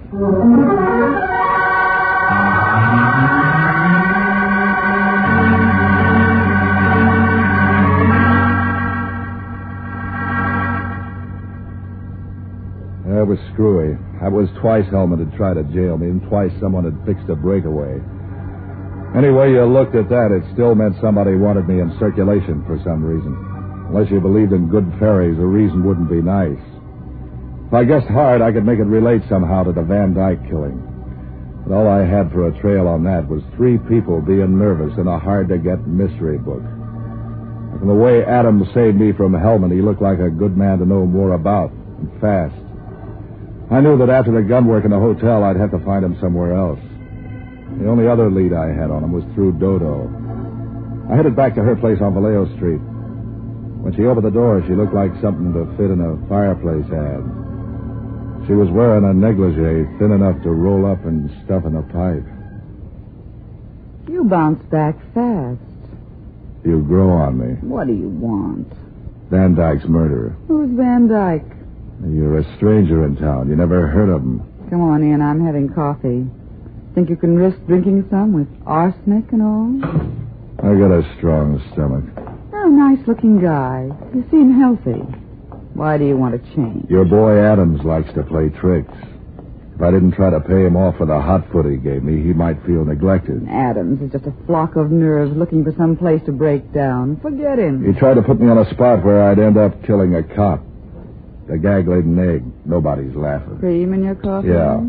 I'm still guessing why he did it unless he killed Van Dyke. Sugar? Look, he didn't just pick this house out of the phone book. That puts you in line to do some explaining. I wouldn't explain how to turn over in bed until I've had a cup of coffee. You aren't shaking where it shows. Are you telling me how to live? I'd have to start with the way you say goodbye on stairways. You didn't learn that trick in a finishing school. It didn't finish you, but that's just because you're durable. So's my longing for Adams. Where can I find him? I told you Adams don't mean anything. He just acts busy. He's like a fly, batting his wings off and ending up in the same place. What place? Do I twist it out of you? That book, Death in Herald Square. Did you find another copy? That's for tomorrow. Tonight it's Adams. You're wasting your time chasing Adams. Concentrate on the book. I'm spreading my fire. How do I know that book isn't just a come-on to get me off the trail? In the book, there was a millionaire businessman just like Van Dyke. He had connections in the rackets, just like Van Dyke. He had a partner, just like Van Dyke. When do I start panting? If you do, it'll be from running from the cops. That's all I'm giving you about the book. I'll get the rest when I pick one up tomorrow. You'll have a tough time doing that, Novak. The bookstores are all out of copies. You collected them all? It wasn't hard. A car, a telephone, a little bustling about. You're real sharp, Crowley, till you start looking at a map. I have friends across the bay. You might try Sacramento or Los Angeles, but that would take some time, wouldn't it? I guess time don't count after tomorrow. Not with what you know, sonny boy. Am I being confusing? You make a good try. Well, this won't confuse you. I thought I told you I didn't like Dodo to be bothered. She needs protection like J. Edgar Hoover. And didn't I warn you off this caper? Leave him alone, Crowley. He's harmless. Are you all done in the other room? Yeah. Come on, Novak. I want to make you a little present.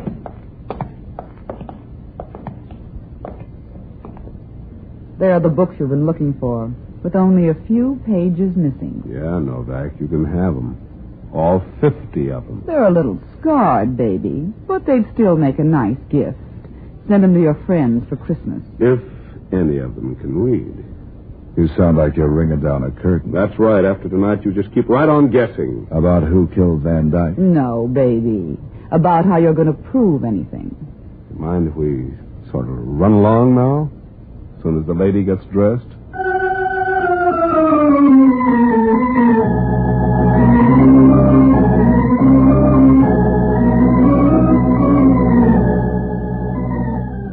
After they'd gone, I went through the books. Page 187 was torn out of each one of them. I felt like a man in an earthquake. Something told me to run, but I didn't know where to go. Trying to make sense out of what I knew was like trying to put together a dropped cake. I wandered around the place till I found a drink. I was just lifting the glass when the telephone rang. Yeah? Who's ahead, you or the moral squad? Everybody's out in front of me, including Dodo and Crowley. Adams is out of sight. You aren't alone. Dodo and Crowley just went out the door. I said goodbye to them and $10,000. Was Crowley that big, or was it the girl? Crowley isn't worried. Neither is Dodo. That leaves Adams. Oh, I ran down that book of yours. Crowley said he bought every copy in town. Every copy in the bookstores. My friend remembered where he'd sold one. My friend with the still. We borrowed it. Oh, by the way, Van Dyke wrote the book. Yeah? What's on page 187? Let's see now. Yes, a description of Van Dyke's double life on page 187 is a description of the front man, the gangster. Bad writing job. No wonder it didn't sell. Who does it fit? It doesn't fit anyone, Patsy. He only said that the person had a star tattooed on his chest. It's a horse. Now all you've got to do is to get them in a game of strip poker. Get them. They're all gone. It's still a good idea, especially if Dodo sat in. So long, lover.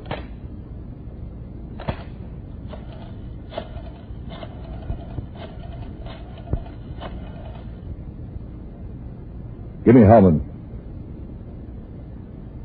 Inspector Hellman speaking. I got your killer for you. That's that? Who's this?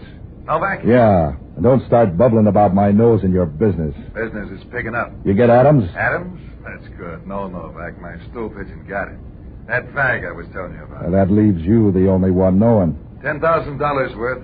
Don't think I'm coming after you, baby. You can stay there and rot. So far, I feel healthy. You think you can drag me off the trail after you by this phony phone call? I know who did it. Oh, no, you don't, Novak, but I do. Yeah, fill it in. I just got a phone tip where they're hanging out. So they're sending out invitations. I'll even tell you where they are. It's at the beach near a shooting gallery. I've got a siren in my car. Let's see you beat me out there. It's the first gallery below the ballroom. Look, Hellman, you're the only guy alive who knows the whole story. What if this is a gag? Oh, no, Novak. I'm not biting on any of your phony tricks. But listen. Save your breath to sob with when you see me pick up that nice fat check.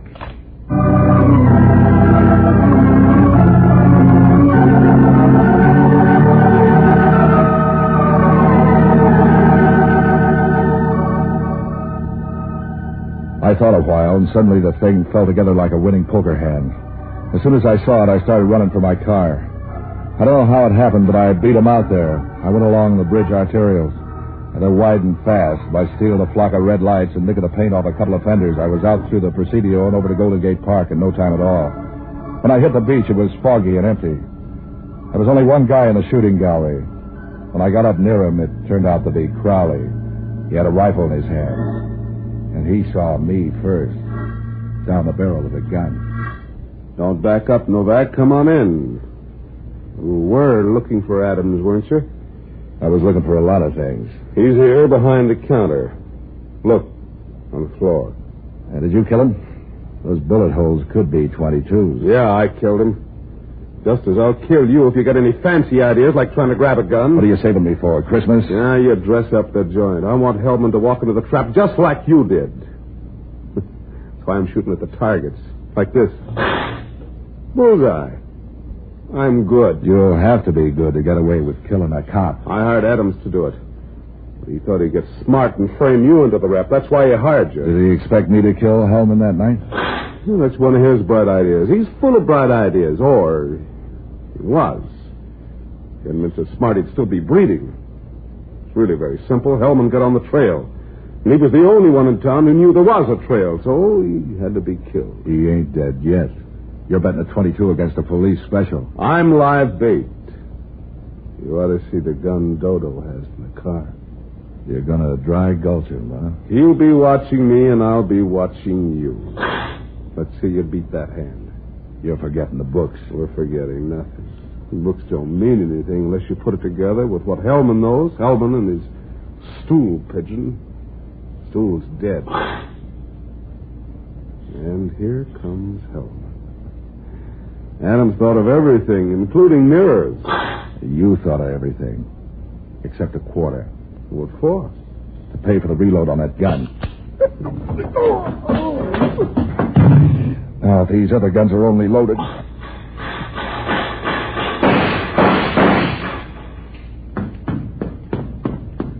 Hi, you win a cigar, Hellman. You got her. She'd have had me if you didn't spray the windshield. What was the deal? While you were creeping up on Crowley, Dodo was going to pat you on the back. Crowley?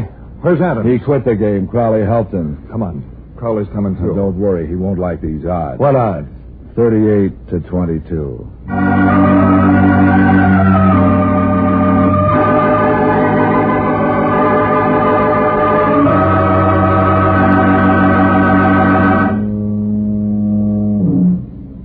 It wasn't much of a trial. Crowley got the gas chamber. I got $10,000.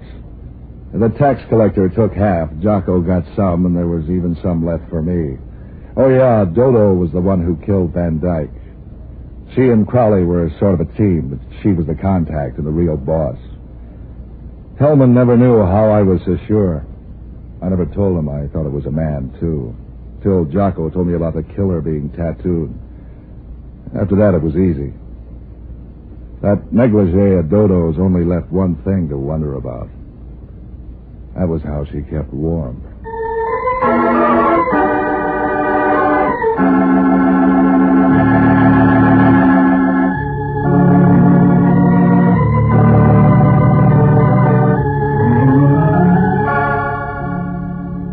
And now, an important announcement for your listening pleasure.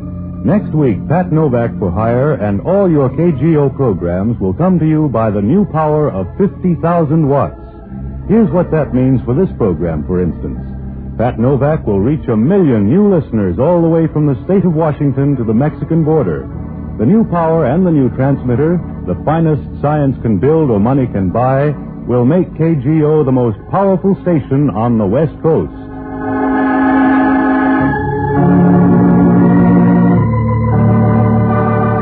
This is ABC, the American Broadcasting Company.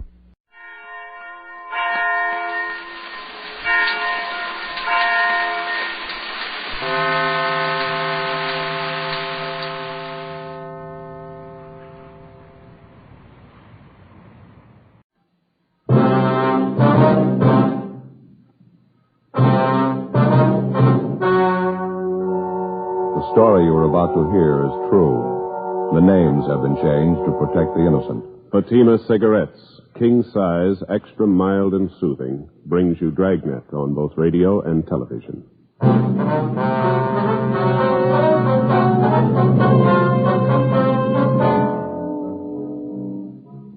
You're a detective sergeant. You're assigned a robbery detail. 2 armed bandits hold up a restaurant in your city.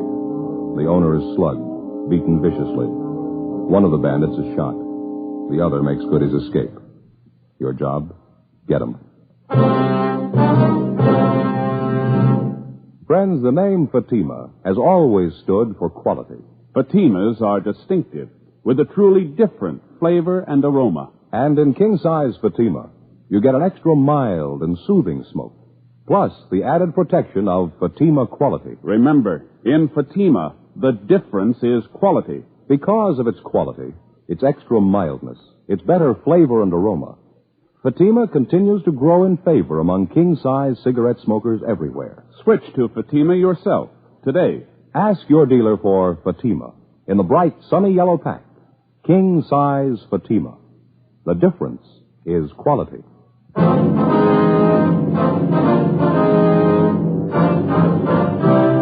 Dragnet, the documented drama of an actual crime. For the next 30 minutes, in cooperation with the Los Angeles Police Department, you will travel step by step on the side of the law through an actual case transcribed from official police files. From beginning to end, from crime to punishment, Dragnet is the story of your police force in action.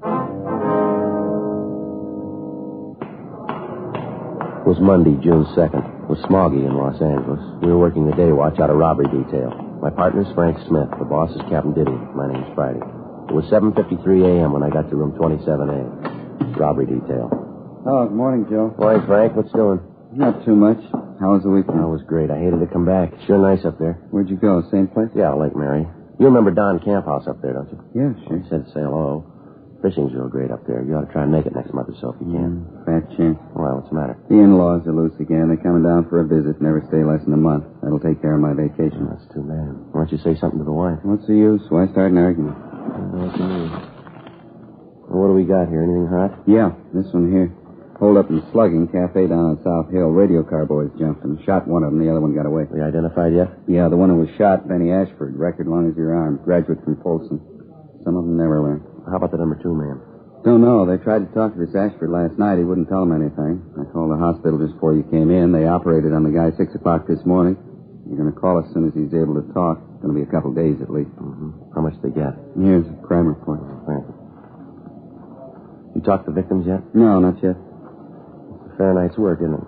$805 in cash, man's diamond signet ring, estimated value of $1,500. 17 stitches in the victim's scalp, slug with a revolver, huh? Must have meant business. Lousy thing. They didn't have to slug him. He couldn't put up much of a fight anyway, 68 years old. No other witnesses, huh? No. Just the owner, his wife, the bartender? That's all they have listed, yeah. Did you phone the victims yet? No, it was just right when you came in. 2 phone numbers for them. They're both listed there. Yeah, I see. Why don't you finish up with the daybook here and I'll give him a call, all right? Okay, fine.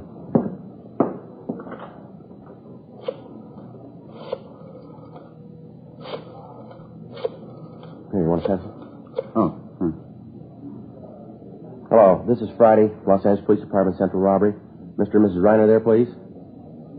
Neither one of them, huh? Well, how about the bartender? Is he there? 6 o'clock, I see. No, that's all right. I got their home phone. Yeah, thanks very much. Nobody there. Try the other number? Yeah. Hello, is this a Reiner residence? Yeah, well, this is Friday, LAPD Central Robbery. Los Angeles Police Department. Yes, ma'am. Yes, Ms. Reiner. Oh, I just called the restaurant trying to get a hold of you. How's Mr. Reiner this morning? I see. I wonder if it'd be possible if my partner and I could drop out and see you this morning. No, your case has been assigned to us. Yes, ma'am. Well, how about 10 o'clock? That'd be convenient for you? All right, fine. Yes, right away. Thank you very much. Bye. I got it set up, Mr. and Ms. Reiner. Yeah. 10 o'clock this morning out at their home. How's the old man feeling? My wife says pretty rough. He lost quite a bit of blood. Big shock for an old man. It's too bad. She says he's still pretty hazy, but we can talk to him. One thing he remembers pretty well, though. Yeah? The face of the man who slugged him. 8:20 a.m. We finished making up the daybook, and then we went over to the main jail to interview 2 other robbery suspects who'd been booked in over the weekend. We completed our 510 reports on them, and then we got in the car and drove out to the Westchester district to talk to the victims of the cafe holdup the night before, Mr. and Mrs. William Reiner. 9:55 a.m. We arrived at the Reiner home, and a small, gray-haired woman answered the door and asked us in. She identified herself as Mrs. Reiner. Come right into the living room, officers, and make yourselves to home. Thank you. You go ahead, sir. I hope you'll excuse the way the house looks. Everything's all upset. I haven't had a chance to do any picking up. It's perfectly all right, ma'am. We understand. I was up with my husband half the night. Head hurt him something terrible. It was almost 6 in the morning before he got to sleep. I hope this is enough to make up his mind for him. How do you mean, Mrs. Reiner? About selling the place. I've been after him for months to get rid of it. Business like that's for younger people. We're getting too old to keep it up. Besides, the doctor's been telling William he needs more rest, less worry. I see. Well, how's your husband feeling now, ma'am? Oh, not so well. He lost so much blood and his head's so sore. He's taking a nap right now. I expect he'll be awake in a few minutes. That's all right with you, isn't it, officer? Yes, ma'am. Perfectly all right. We'd like to go over the thing with you anyway. Might possibly be something that you forgot to mention to the officers last night. Well, I told them everything. I'm sure I did. Maybe some of the details, Mrs. Reiner. Maybe some little thing that didn't seem important to you could mean a good deal to us. Well, I don't know. I thought I told them everything. Where do you want me to start? Well, when did you first notice the 2 hold-up men, Miss Reiner? When they come out of the back room. I guess they'd been hiding there. You noticed them earlier in the evening? I mean, were they customers in your place? Well, I'm not sure, but I think so. Where were they served? Was it in the restaurant or were they in the bar? Well, there again, I'm not positive, but I think it was in the bar. I think I served them 2 bottles of beer. You don't happen to remember what you did with those 2 bottles, do you, ma'am? Possible we may be able to lift some prints off of them. No. The officers asked me that last night. It wouldn't do any good. You see, I was the only one who touched the bottles. We used the regular big mugs, and I poured the beer for them. Neither one of them touched the bottles. Now, how about the man who escaped, Miss Reiner? You remember him pretty well, do you? What he looked like? Oh, yes. Yes, he's the one who did all the talking. He's the same one who hit my husband, too. What did he look like, ma'am? How old would you say he was? Oh, I don't know. I think I'd say he was in his late 30s, yes. How tall, ma'am? Well, my husband's 5'9", and I'd say the man was 2 inches taller than him. He's huskier, too. I'd guess about 175 or 80 pounds, a very strong-looking man. You remember what he was wearing, Miss Reiner? It was a tan sports coat, I think, and green slacks, light green, and a dark brown hat. Did you notice anything unusual about him? I beg your pardon? Anything outstanding about him? Anything that was different? Say a scar, a mole, tattoos, anything like that? No, not that I could notice. What was the first thing this man said to you and your husband, ma'am? Well, he said it to all 3 of us, me and my husband and the bartender. That's George O'Leary. He's been with us for years. He's a good bartender. He'd only stay sober. Yes, ma'am. What was the first thing the hold-up man said? Well, he's the same one that hit my husband, you know. He said in a real loud voice, he said, "This is a stick-up. Get your hands up high and keep them there." What happened then, ma'am? We put our hands up for George. That's the bartender, you know. Scared him so bad he dropped a full bottle of bourbon. Bombed it, too. Broke all over the floor. George isn't well. That's why he drinks. Well, what did the hold-up men do after they had you raise your hands? Well, that one that hit my husband, he told the other man to go behind the bar and get the money. It was all spread out on the bar. William and I was just checking the register when it happened. Let's see. Would you go on, please? Well, after they got the register money, they put it in our bank bags, and then they went through my purse and through my husband's wallet and through George's wallet, too. They took George's last $1.50. Got $805 in all. Cash, I guess you knew that. Yes, ma'am. What happened after that? Jenny, where are you? Oh, will you excuse me, officers, my husband? Yes, ma'am. Go right ahead. I'll just see what he wants. I think he'll be able to talk to you now. All right, ma'am. Frank, do you remember to bring that mug book? Yes, it's out in the car. That's good. We can leave it here with the Reiners. Pick it up later tonight. Okay, you want me to get it now? No, let's wait and see how he is. Officers, would you like to come back here? Officers? Yes, ma'am, we're coming. Jenny, would you pull up chairs for the officers? Oh, why, surely. Officers, this is my husband, Will. How do you do, Hello. sir? Here you are, Sergeant. Thank you very much. You catch the other man yet, the one who hit me? No, sir, not yet. That's why we're out here. We know that you don't feel too well, Mr. Reiner. We'll try to keep it short. No, I sure don't. I guess Jen told you. My head's killing me. Poor girl. I kept her up most of the night, I guess. Sure, fine nurse, Jen. She didn't get any rest at all. Yes, sir. Well, she was just telling us about the holdup last night, sir, how it happened. I was telling them how they got the money, Will. I didn't explain about your ring, though. Do you want to tell them? It was the worst part of the whole thing. I'd rather have lost anything but that ring. How's that, sir? Some kind of a keepsake? It belonged to my dad. Diamond signet. Stone wasn't perfect, but money sure can't replace it. Yes, sir. I remember when Dad gave it to me. It was just a couple of days before he died. It was his ring. Been the family way back. Which one of the hold-up men took the ring, Mr. Reiner? The same one hit me. One got away. After they took all our money, he came over to me and said, "Give me the ring. Hand it over." I told him I couldn't get it off my finger. What did you do then, sir? Slapped my face. Said if I couldn't get the ring off, he could. Said if he had to, he'd cut it off. I pleaded with him. I told him what it meant to me, but it didn't do any good. I see. When I didn't give him the ring right away, he brought that gun down right on top of my head. Hit me as hard as he could. I don't remember too well after that. You think you'd recognize the man if you ever saw him again, Mr. Reiner? No, I'll never forget him. I sure hope to find the ring, officer. Jen and I have been through some tough times together. I guess at one time or other we've either sold or pawned everything we owned. But we never let go of that ring. Never did. Not until last night. Isn't that right, Jen? Yes, that's right, Will. Well, we'll do all we can to get it back for you, Mr. Reiner. Now, about this man who got away, can you remember anything outstanding about him at all? Anything unusual? No, I don't think so. He had mean-looking eyes. I remember that much. Yes, sir. Kind of the smart aleck type, I guess. Kept twirling his gun around his hand, on his finger, you know. I was scared to death the gun go off. So was George. He's our bartender. Real scared, wasn't he, Jen? Oh, yes. George was white as a sheet. How do you mean, Mr. Reiner, he twirled the gun around? Oh, you know, like in the movies, cowboy pictures. Typical smart aleck. He sure did run when the cops came, though. Only wish he was the one who got shot. Well, you're sure you'll be able to identify this man if you see him again? I told you I'll never forget him. Say, there's something about this I don't think I understand. Yeah? Why are you asking me all these questions about it? How about the fellow who was with that crook? Fellow they shot. Why don't you talk to him? He ought to be able to tell you who his partner is. Well, he had an emergency operation, sir, at 6 o'clock this morning. His condition's still critical. Oh, I see. Just a matter of time then, huh? I mean, when he recovers, you'll be able to talk to him. You'll find out what you want to. Well, there's only one hit, sir. Whether he recovers or he doesn't recover. Yes? Either way, we can't depend on him.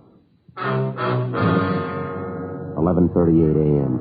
After we finished interviewing the hold-up victims, Frank got the mug book out of the car containing pictures of recent robbery releases from the state prisons, and we left it with Mr. and Mrs. Reiner. We instructed them that if they succeeded in identifying any one of the pictures, to take down his name and prison number and call our office immediately. We told them we'd be back later that afternoon. 11:50 a.m. We left the Reiner home and drove down to the scene of the robbery, the restaurant on South Hill. When we got there, Officer Walmsley from Leighton Fingerprints was just leaving. He told us that he'd been unable to raise any legible prints at the back window where the number 2 suspect had escaped. Frank and I checked over the scene, then we headed back for the office. There were half a dozen messages for us in the book. One of them was to call State Parole Officer Fred Galloway at his office on South Broadway. Frank put in the call, and Galloway said he'd be right down. He thought he had something for us. 1:05 p.m. Galloway met us in the squad room and briefed us on some of the information that he'd received earlier that morning from one of his parolees. It concerned the wife of a former hold-up man who now was wanted by Galloway for violation of parole. He told us the wife had rented a car from a U-Drive lot in Santa Monica and that supposedly the ex-con and his wife were planning to leave the city. What's the tie, Fred? How's it figuring for us? I was talking to Chandler this morning. He happened to mention the hold-up you're working. This fellow answers the description of the one who got away. What was that name again, the ex-con? Ernest Morgan. Your L.A. number 178435. Folsom number is 12968. Reason I got pepped on is the thief could have hurt his leg jumping out of the back window of the bar. You figure he could have? Yeah, easily. It's a good 35-foot drop. Why, Fred? Well, my informant says this Ernie Morgan has a bum foot. Hurt it so bad he can hardly walk on it. Says he saw Morgan day before yesterday. His leg was all right then. Sounds like a good one to get off the street, huh? What do you say we check his package? Good idea. Your informant say who this Morgan's been running with, Fred? He said he didn't know. He thinks he plays it alone, more or less. Go ahead, Fred. You contact the U-Drive lot, Fred, and get the dope on the car? Yeah. Didn't want to put the teletype on until I was sure. One of the fellows from our office had to make a call out that way. They're taking a mugshot of Morgan's wife out there to see if the U-Drive clerk can give him an ident on her. She got a record? Well, she's never done any time. She's did a couple of pinches with him. Never could make her on anything, though. I'll pull the package. All right, fine, Fred. How about your victims, Joe? They any good? Yeah, they claim they can identify the man. I don't think we'll have any trouble there. How about this informant of yours? Do you know where we can locate the Morgans? No, not now. According to him, Morgan and his wife left town about 9 this morning. He thinks he might get a line of where they're headed, though. Well, how come your informant knows so much about Morgan? You run with him? No, he sold with him up at the joint. Fred, Joe, you want to have a look? Yeah. Here's the package, his mugshot. Is this your Ernie Morgan, Fred? Yeah, that's him. Good picture? Yeah, looks just like it. The description, Joe. Got everything right down the line. Yeah. Check this right here. Habits and characteristics. Yeah, looks like it, doesn't it? What's that? He likes to twirl a gun in his hand. 1:52 p.m. We placed Ernest Morgan's picture in an envelope along with 24 other mug shots, and then we put in a call to Mr. and Mrs. Reiner, told them we were coming out to see them. They told us that so far neither one of them had been able to identify any of the pictures in the mug book that we'd left with them. Fred Galloway went back to his office, and we told him we'd notify him the minute we got a positive identification. 2:25 p.m. We drove back to the Reiner home. The old man was still in bed. Been all the way through this book of yours, officer.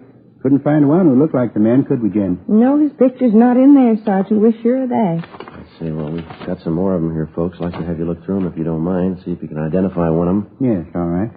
Jen, would you fix this pillow back here for me, please? Oh, yes, of course, dear. There. There you are. Thank you. You see any picture in the book that resembled the man at all, sir? No, I didn't. None of them. Wasn't one who looked like him. Well, here you are. See if any of these pictures look familiar to you. Thank you, sir. Jen, you want to sit here by me? We can see them together. All right, Will. Let's see now. Oh, my, look at this one, Will. Doesn't he look like a mean one? Yes, look at this one, Jen. Look at him. Think he's a college graduate, wouldn't you? Oh, my, yeah. Officer, this young man here, what did he do? Let me see that, man. Oh, yeah, it's Marty Lee, hold up and murder, Miss Reiner. Shot and killed an elderly lady. She ran a candy store. Oh, my, you feature that. Such a clean-looking boy. Never believe, would you, Will? Takes all kinds, I guess. Let's see now. No. Let me see, Will. Oh, no, that's not him. No, we've been through these already. Have you some more, officer? No, that's all, Mr. Reiner. You sure the hold-up man's picture isn't in there? No, sir. I looked at him all pretty carefully. I didn't see him. Did you, Jen? No, I didn't see him. Was his picture supposed to be in here? Well, we thought so, ma'am. Let's see. Here, how about this one? Does he look familiar to you? Jen? No, I don't know. Maybe not. We serve so many people every night. Are you folks sure you'll recognize the hold-up man when you see him? Oh, yes. Of course, yes. Well, just one more question here, Mr. Reiner. Yes? Now, are you absolutely sure this is not the man who held you up and slugged you last night? Yes, I'm sure. That's not the man.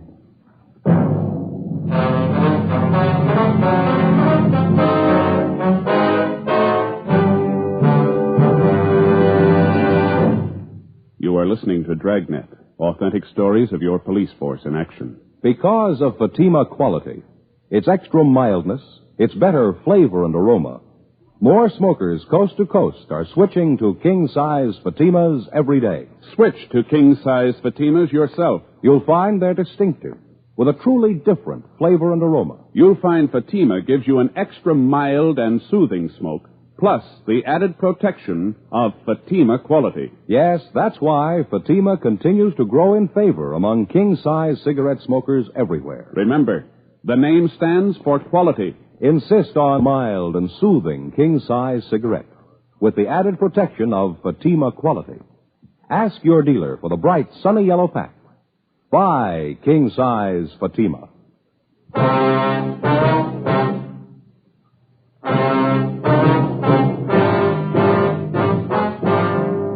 Monday, June 2nd, 2:45 p.m. After the victims, Mr. and Mrs. Reiner, failed to identify Ernest Morgan as the robbery suspect, Frank and I got in the car and drove back to the office. Neither one of us had anything to say. Just at the moment we figured that we had the suspect positively identified, the victims themselves had contradicted what we thought was definitely the answer to the case. It wasn't by any means a news story. One of the first lessons a working detective learns is to keep an open mind, regardless of how incriminating the circumstances first appear to be.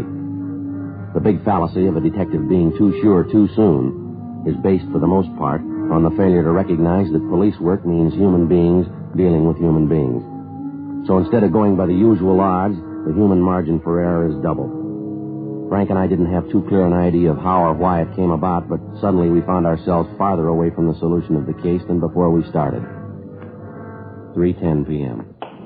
Lousy day, huh? Yeah, sure. 10 after 3, feel like I haven't slept for 2 days. Yeah, I know what you mean. Pretty hard to figure, isn't it? Sure hope the wife did the washing today. Why? She won't feel much like talking. I sure do. Well, let's check the book, huh? Yeah, I'll do it. A couple of phone calls, Joe. One from the hospital, prison ward. What do they want? Our number one suspect, Ashford, he's doing better than they figured. Be available for interview tomorrow morning. Lucky thief, huh? Was a copy, would have died. Another message. It's from Galloway. Wants us to call him. It's still the Madison number? Yeah. You want the pad? Oh, yeah, please. There you go. Adult parole, please, men. Thank you. Fred Galloway, please. Smith, robbery, LAPD. Thanks. Hi, Fred. Frank Smith. Uh-huh. Yeah, that's right. You sure about that? Uh-huh. Sure doesn't figure. No, I didn't mean a thing to him, yeah. Okay. Right. Thanks, Fred. It's got me, Joe. Why, what's the matter? Galloway got the report back from that U-Drive lot, place where Morgan's wife rented that car. Mm-hmm. They identified her as the woman who rented that car. She offered him a deal. She didn't want to leave a cash deposit for the car. Well, what'd she offer? Man's ring, diamond signet. After we got the word from State Parole Officer Fred Galloway, we got out a broadcast and an APB, in addition to those we already had out.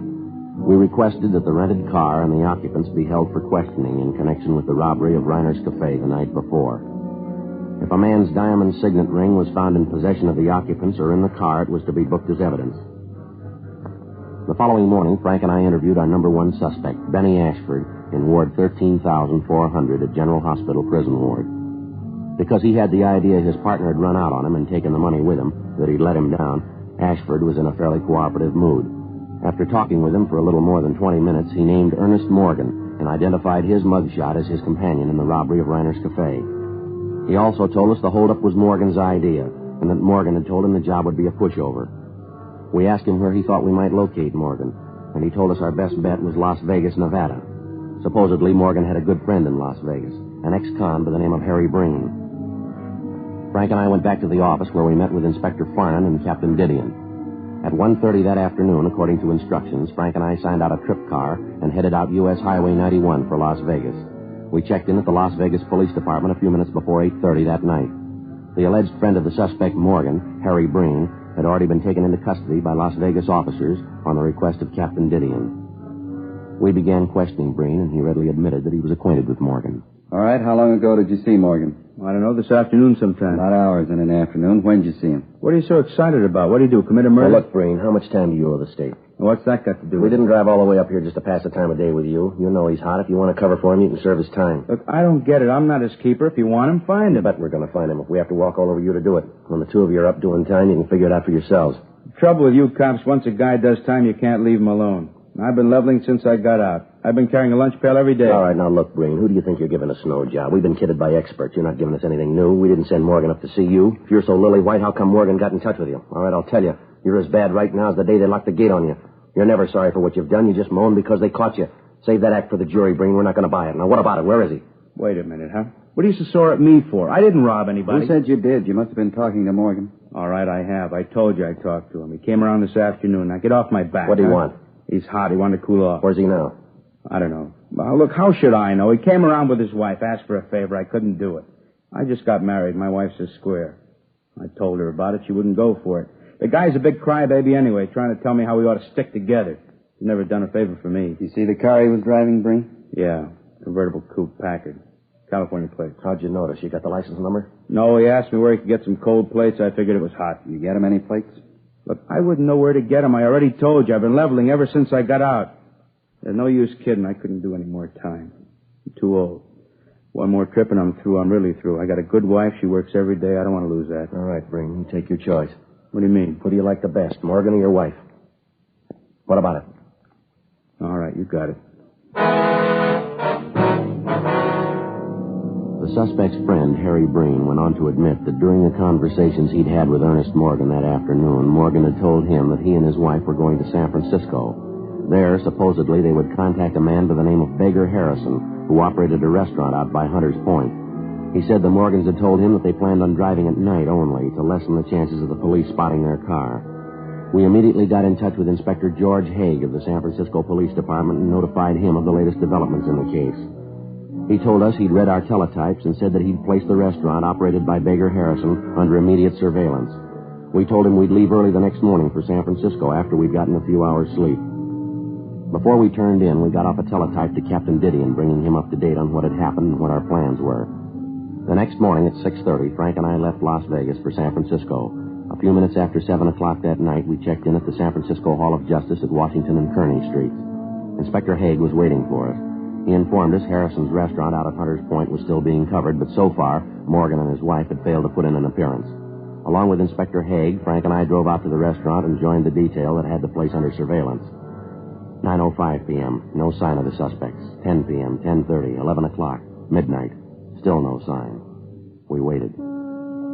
How about this fog, huh? Sure wish I brought my top coat. I'm freezing. Yeah, if they don't show pretty soon, we're going to have to pull in closer. I can hardly see the door to the restaurant over there.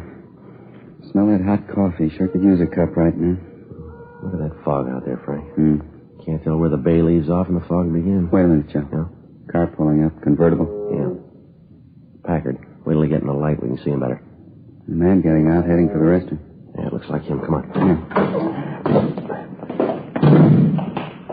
Somebody else in the car.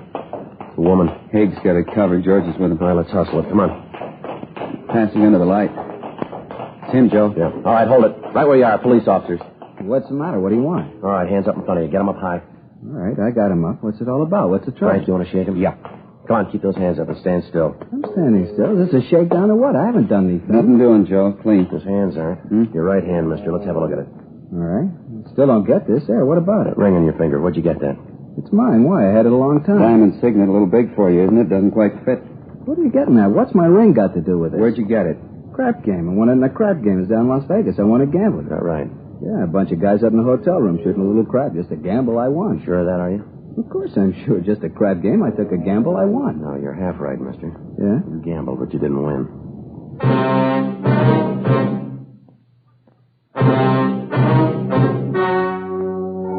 The story you have just heard was true. The names were changed to protect the innocent. On August 8th, trial was held in Superior Court, Department 89, City and County of Los Angeles, State of California. In a moment, the results of that trial. And now, here is our star, Jack Webb. Thank you, George Fenneman. Friends, because you know what you're looking for in a king-size cigarette, all we ask you to do is compare Fatimas and then make up your own mind. You'll find Fatimas are distinctive, with a truly different flavor and aroma. You get an extra mild and soothing smoke, plus the added protection of Fatima quality. Smoke king-size Fatima. I'm convinced you'll agree that the difference is quality.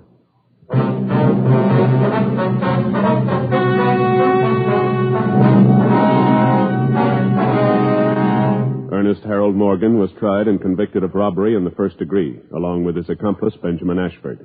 Ernest Morgan's wife was tried for conspiracy to commit robbery and found not guilty. Robbery in the first degree is punishable by imprisonment in the state penitentiary from 5 years to life. Ladies and gentlemen, when you buy defense bonds, you help build your own future security. You also become a partner with Uncle Sam in building America's security.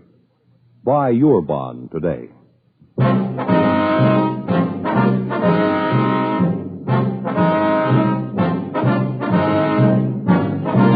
You have just heard Dragnet, a series of authentic cases from official files. Technical advice comes from the Office of Chief of Police W.H. Parker, Los Angeles Police Department. Technical advisors Captain Jack Donahoe, Sergeant Marty Wynn, Sergeant Vance Brasher. Heard tonight were Vic Perrin, Virginia Gregg, Harry Bartell, Ralph Moody. Script by Jim Moser. Music by Walter Schumann. Hal Gibney speaking.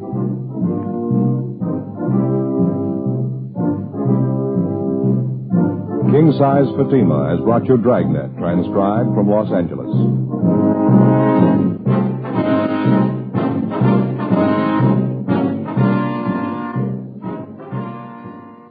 This is NBC, the national broadcasting company.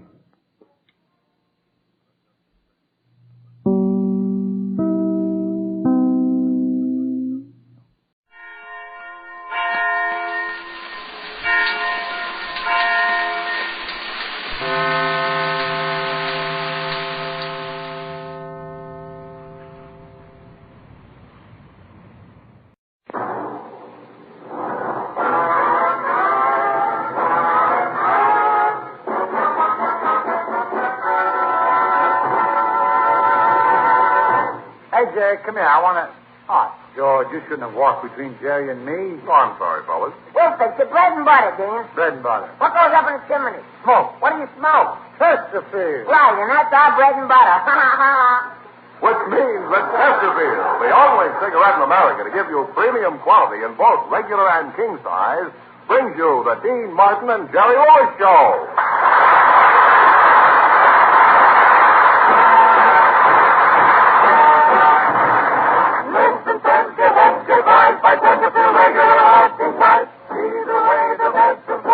Possible smoke for all you folks.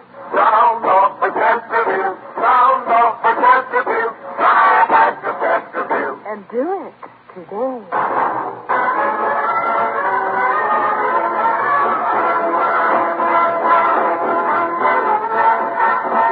As now, ladies and gentlemen, it's my pleasure to bring you our master of ceremonies, Dean Martin.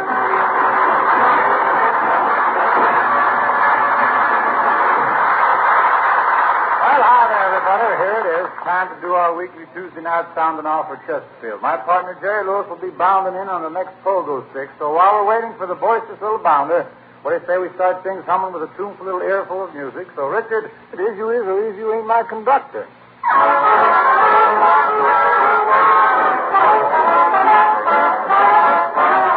Is you is old as you ain't my baby. The way you're acting lately makes me down. You is still my baby, baby. Seems my flame in your heart's done gone out. A woman is a creature that has always been seen. Just when you're sure of one, you find she's gone. Made a change, oh, if you is all, if you ain't my baby. Maybe baby found somebody new. Or if you ain't, or if you is my baby.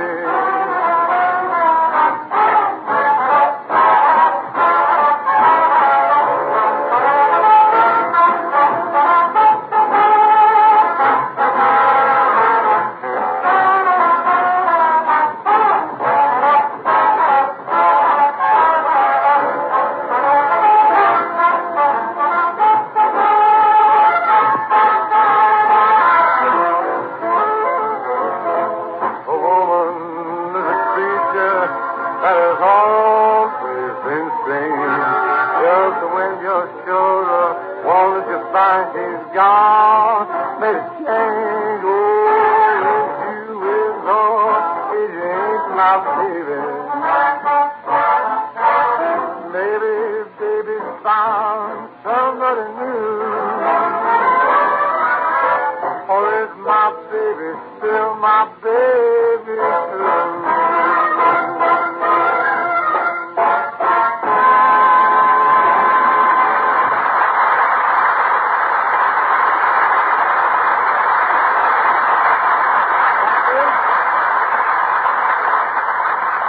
you, folks, and right now... Shut the window, lock the door. They're after me. They're after me. Oh, it's Jerry Lewis.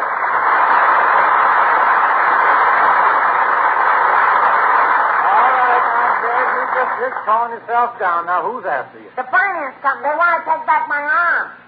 Oh, now, wait a minute. What makes you think the finance company wants to take back your arm? I missed 2 payments on my vaccination. You know, Jerry, I find out new things about you every day. I know all about the 6 years we've worked together, but what about your childhood?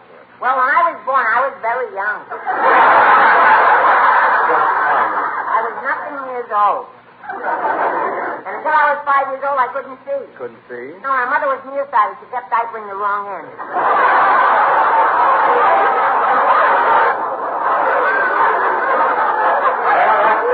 I imagine your father must have had some plans for your future. Tell me, Jeff, when your father first saw you, what did he want you to be? Somebody else's son. Besides that, what business did he want you to go into? Same thing as my uncle. You mean your artist uncle, the one who makes the hand-painted matzo balls? No, Uncle Hesse. He's an inspector in the Tiddlywink factory.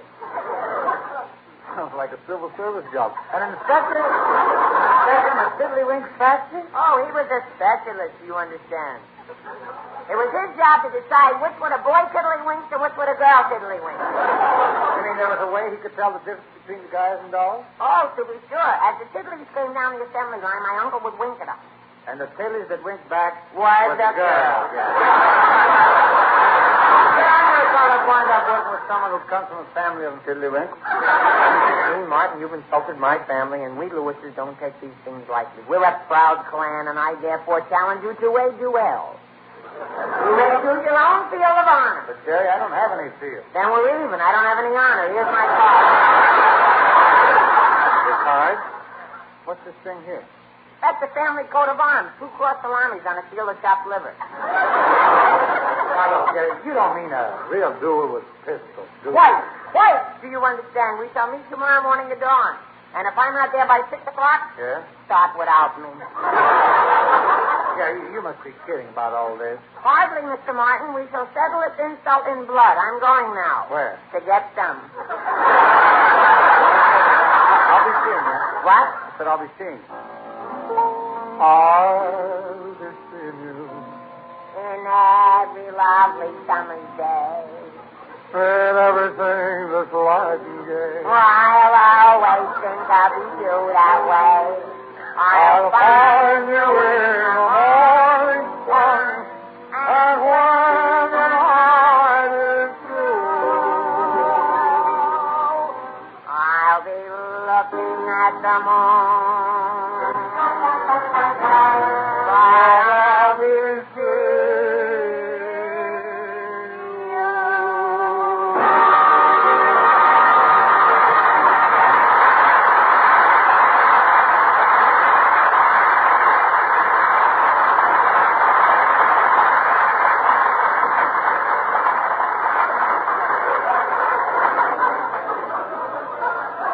Well, friends, you know there's nothing quite so blue as the blues when they're set to music. But when a songwriter stirs up the usual blues and throws in a few sentimental wedding bells for good measure, he's liable to have cooked up one of the season's top hit blue ballads. And here it is.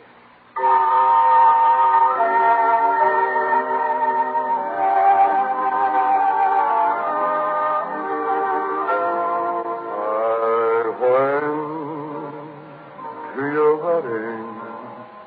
Although I was dreading the thought of losing you. The organ was playing. My poor heart kept saying, your dreams.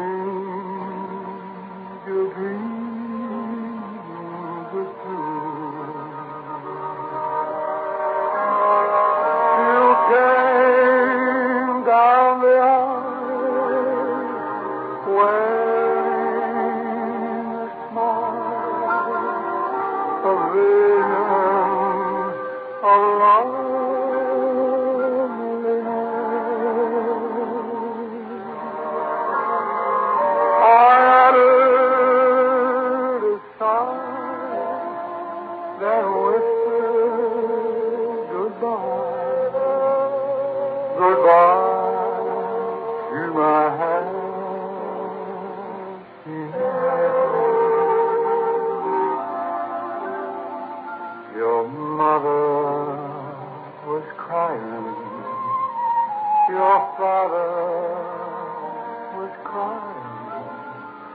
and I was crying too. The teardrops were falling because we were losing.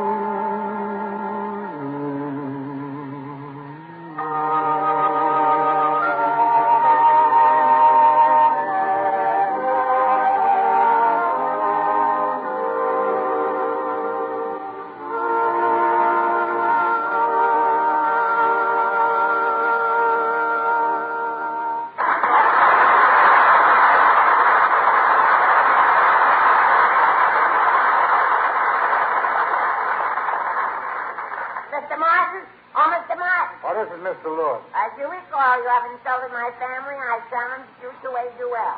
However, we'll have to call off the duel because of something I just found out. What is that? I'm a coward. Well, it's just as well we called it off, Sheriff. If we didn't, we might have been arrested. After all, we have laws in this country. And tonight, I've invited as our guest a star who is a staunch supporter of law enforcement on his own shows. The dynamic young personality of radio and TV, the star of Dragnet, Jack Webb!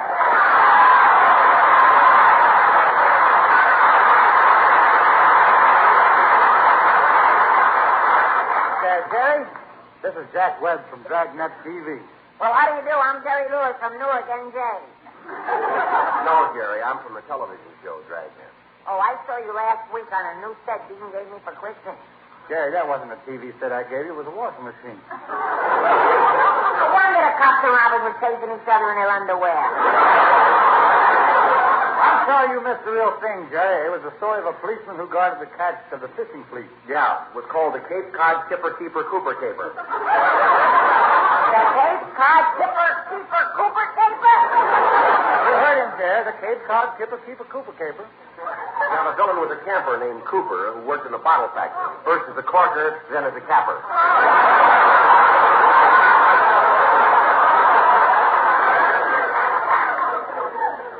Oh, the Cape Cod Camper Cooper Copper Capper Kipper Keeper Cooper Caper. Yeah, you see, the fishing boat was a clipper, and the thief was killed in the church steeple.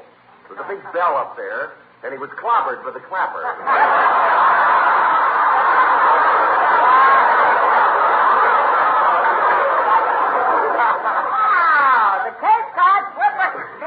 What, Jerry? We couldn't get Sam Spade? No. Jack, I invited you here to see if you could help me. After all, we have something in common. Our sponsor. Yeah, that's right, Dean. On Dragnet, I work for Chesterfield, and on your show, you work for Chesterfield. That's right, Jerry. We're both working for Chesterfield. Sometimes I wish we were working for money. Now, Jack, here's my problem. Jerry tells me to a duel, and... well, I'd sure hate to put a bullet between his eyes. Well, that's impossible, Dean. Between his eyes, there ain't room for a bullet.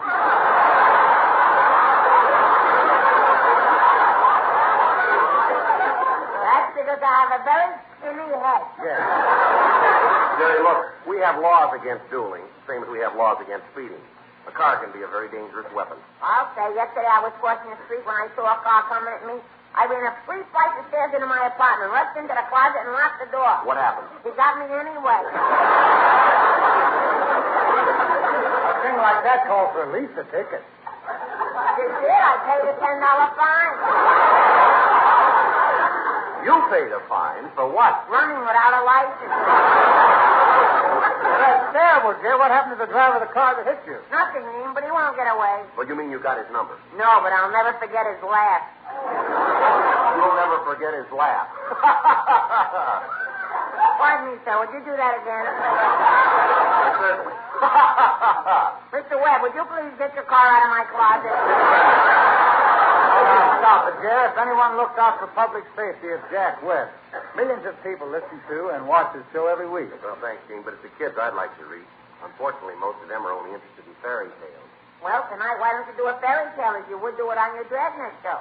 Well, that's swell. I'd like to, but I'm not prepared. We are. Fenneman, come here, you old hound dog. The Chesterfield's much milder players bring you king-size Dean Martin and Jack Webb with regular-size Jerry Lewis.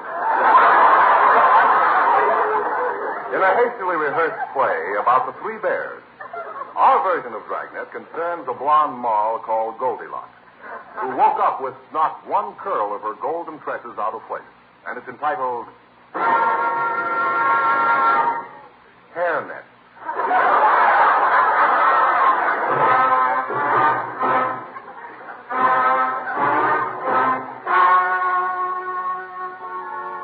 This is the city. There's nothing around here but chipmunks, rabbits, trees, forest. This is the city. My name's Friday. I'm a cop. I wear yellow shoes, an Argyle beret, a plaid coat with satin lapels. I'm a plainclothesman.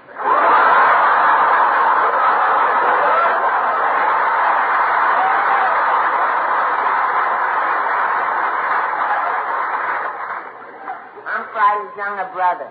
My name is Thursday. I'm a cop, too. All day long I pound the beat. I make my own board.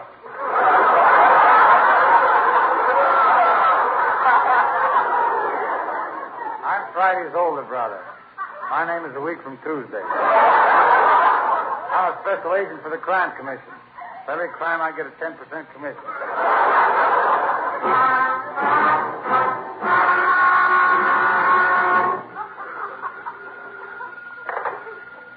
Hello, homicide. Thursday speaking. No, Saturday and Sunday are gone for the weekend. What's that? I'll get the police microphone. Calling all cars, calling all cars, calling car 84, Officer Farmkit. Wipe your windshield. Someone is stealing your radiator cap. That is all. Morning, Third. Hi, Fry. Anything new in the Three Bears case? They found out who tasted the little bear's porridge yet and made it all gone?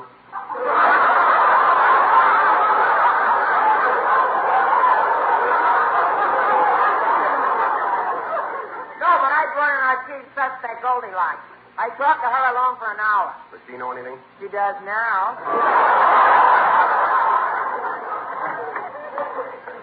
Hi, Fry. Hi, Thurs. Hi, week from June. I just found a body out in the street. Good. You may keep it for your honor.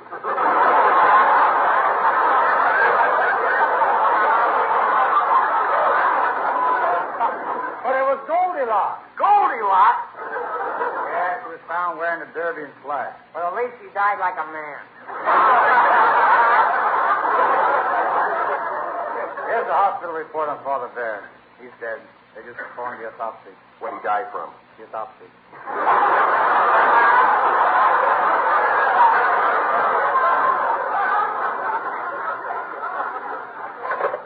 Hello? Homicide, Friday speaking.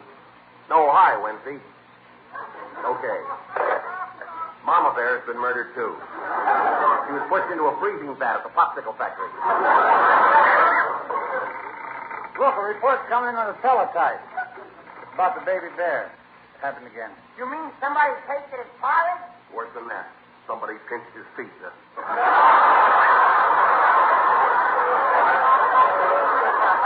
Sounds like the work of a Maroon gang. Let's go to the bear's house and investigate. So we climbed into the car and I got behind the wheel. I knew we were heading for trouble. I can't drive.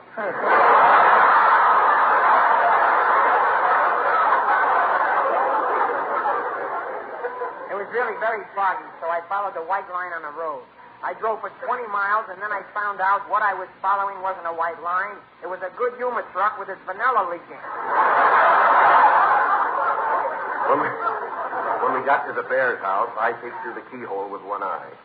I saw something very strange with my other eye. While I was speaking, someone wrapped the door around my head.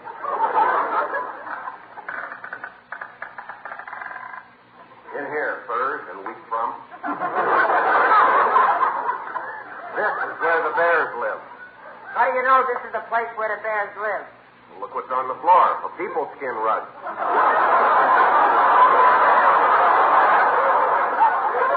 And there's little baby bear. He's been murdered. Yeah. His body's in a strange position. His back is arched and his legs are sticking up in the air. How do you figure it, Thurs? Obvious. He was beaten to death with a contour chair.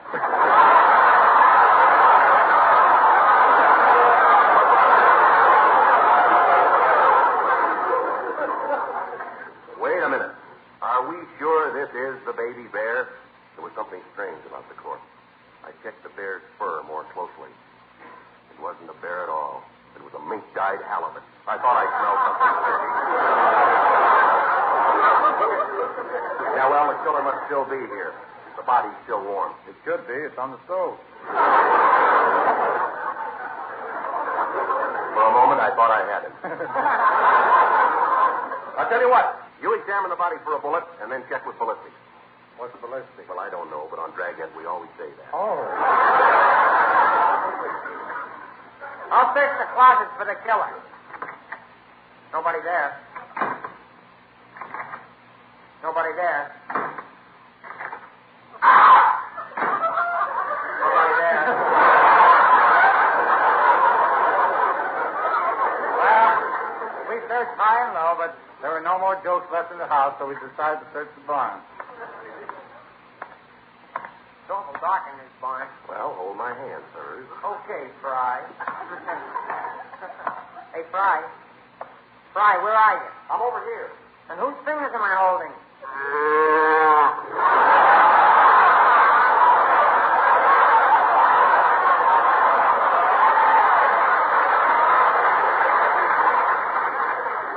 Hey, I think I got the killer here. Don't shoot. Don't shoot. I'll confess. Who are you? My name's Cooper. Oh, you're the camper from the Cape Cod Tipper Keeper Cooper Caper. Yeah, the fellow who works in the bottle factory as a clerker and a capper. No, I used to. Now I work in a rug factory as a carpet clipper. A carpet clipper? I'm letting you go. You're letting the killer go? Why? It's easier than having to say this is the Cape Cod Camper Cooper Corker Capper Capper Carpet Clipper Keeper Capper Cooper Caper Partner.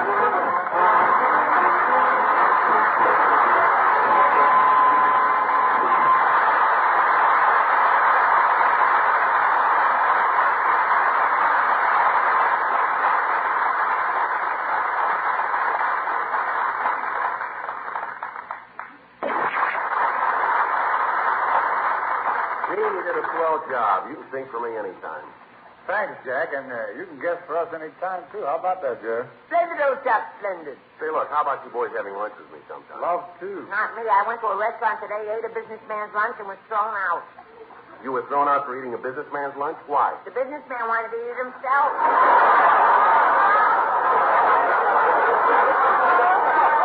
Look, Jack, I know you've got to be shoving along now, but don't forget your job, you know. Get him. Yes, sir. Get everybody to change to Chesterfield. Friends, Dean, Jerry, and I wouldn't ask you to try Chesterfield if we didn't know Chesterfield is best for you. That's because they're first to give you scientific evidence on the effects of smoking. And best because only Chesterfield gives you premium quality in both regular and king size. That's right, folks. Chesterfield is best for you. Regular or king size. They give you all the pleasure the modern cigarette can give. So your job, get 'em. Get Chesterfield today. Well, so long, boys. It was swell being here. Good night. Good night, Jack, and thank you so much. Jack Webb.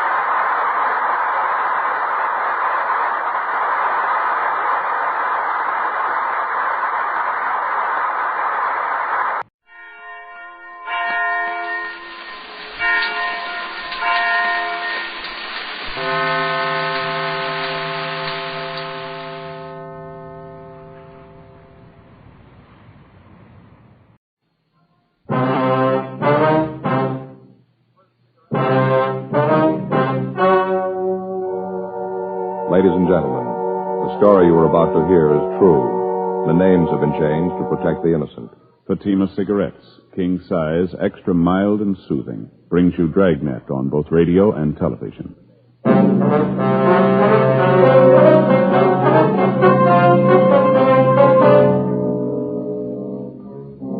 You're a detective sergeant. You're assigned to robbery detail. An elderly man has been beaten and robbed of a fortune in unset diamonds. The thief has made good his escape. Your job, find him. Friends, the name Fatima has always stood for quality. Fatimas are distinctive, with a truly different flavor and aroma. And in king-size Fatima, you get an extra mild and soothing smoke, plus the added protection of Fatima quality. Remember, in Fatima, the difference is quality. Because of its quality, its extra mildness, its better flavor and aroma, Fatima continues to grow in favor among king-size cigarette smokers everywhere. Switch to Fatima yourself today. Ask your dealer for Fatima in the bright, sunny yellow pack. King-size Fatima. The difference is quality.